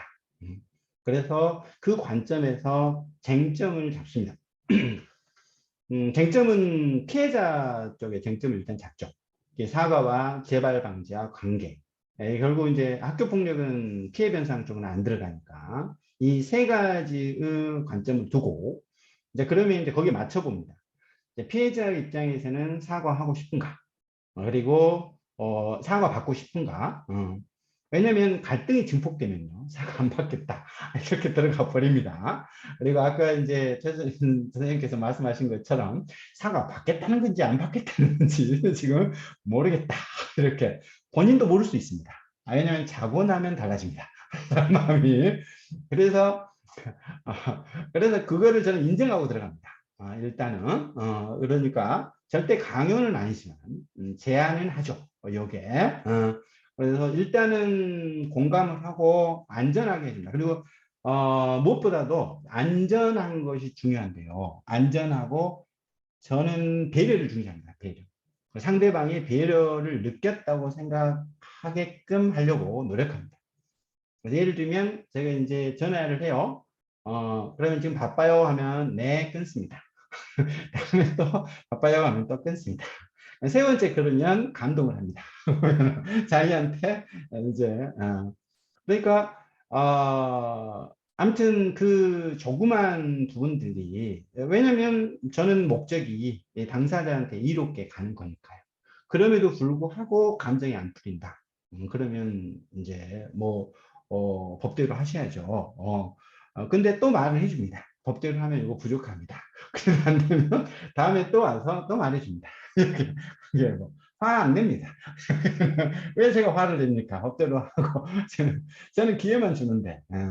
그래서 저는 그냥 일단 당사자만 생각한다는 점, 그리고 계속 기회만 준다는 점, 그리고 기회를 주는데 열린 마음으로 이렇게 주고 있다는 점. 그래서 저는 이제 뭐 딱 정해진 룰이 있는 것은 아니고요. 그 상황에 맞게 이 결론을 향해서, 이 회복을 향해서 가죠. 그러면 걸림돌이 딱 걸리죠. 그러면 크면은 피해 가야 되고요. 너무 커서 나한테 넘어질 것 같으면은 빨리 피해야죠. 그래서 일단 그리고 저희 인사는 연락하면 안 됩니다. 이렇게 돼서. 그러니까 멈출 줄도 알아야 되잖아요. 우리가 대화라는 것도. 그래서 실제 이제 그런 부분들이 서로 나눔이 필요하고 그렇다. 이런 생각이 들어요. 상대방도 그렇지 않을까요? 내가 자신감 있고 또 이렇게 즐겁게 이렇게 충분하게 믿음감 있게 줘야 당사자들도 더 믿음을 받지 않을까 좀 이런 생각이 듭니다. 그리고 아까 그 고등학교 사례에 제가 약속 인문 우리들의 약속 제가 보여드렸죠. 여기에 애들이 그런 말 했겠어요? 이렇게 내가 썼지. 그런데 그거는 애들이 한 속마음을 읽어서 이런 말이지 라고 물어서 하는 거죠. 그게 그래서 제가 강제하는 게 아닙니다. 애들은 그냥 표현력이 약하니까 표현을 대신 제가 해준 거예요. 그러니까 그래요. 이렇게 이제 하는 거죠. 이렇게. 그러니까 여러분들이 어떤 자발성이라고 해서 했던 말만 쓰려고 이렇게 하게 되면 상대방한테 또 피해를 줄 수도 있습니다. 그래서 저는 애들한테 어떤 것이 좋을까? 하지만 거기에 안전성이라는 포장지를 잘 싸서 이 회복을 향해 가는 겁니다. 아유, 예, 좀 답 됐습니까? 네, 감사합니다. 네, 감사합니다. 어떻게 이제 좀 길어졌는데 우리 회장님 받으시겠습니까? 네, 역시 명강사님들은 다르십니다. 시간을 이렇게 깔끔하게 맞춰주시고, 네. 오늘 굉장히 긴 시간 동안 선생님들께서도 소중한 시간 내주셨고요. 강사님 두 분 너무너무 어렵게 모셨는데 귀한 나눔 해주셨고요. 모두에게 정말 알차고 유익한 시간이었던 것 같습니다. 선생님들 애쓰셨고요. 우리의 이 울림은 또 가슴에 안고 예, 힘을 내시길 바라고요. 두 분 강사 선생님께 제가 대표로 네, 박수 한 번 더 드리면서 네, 남은 여름 모두 건강하시고요. 기회가 되시면 네, 9월에 정기 모임 때 또 뵙도록 하겠습니다. 선생님들 모두 수고 많으셨습니다. 감사합니다. 감사합니다. 감사합니다. 수고하셨습니다. 감사합니다. 고맙습니다. 감사합니다.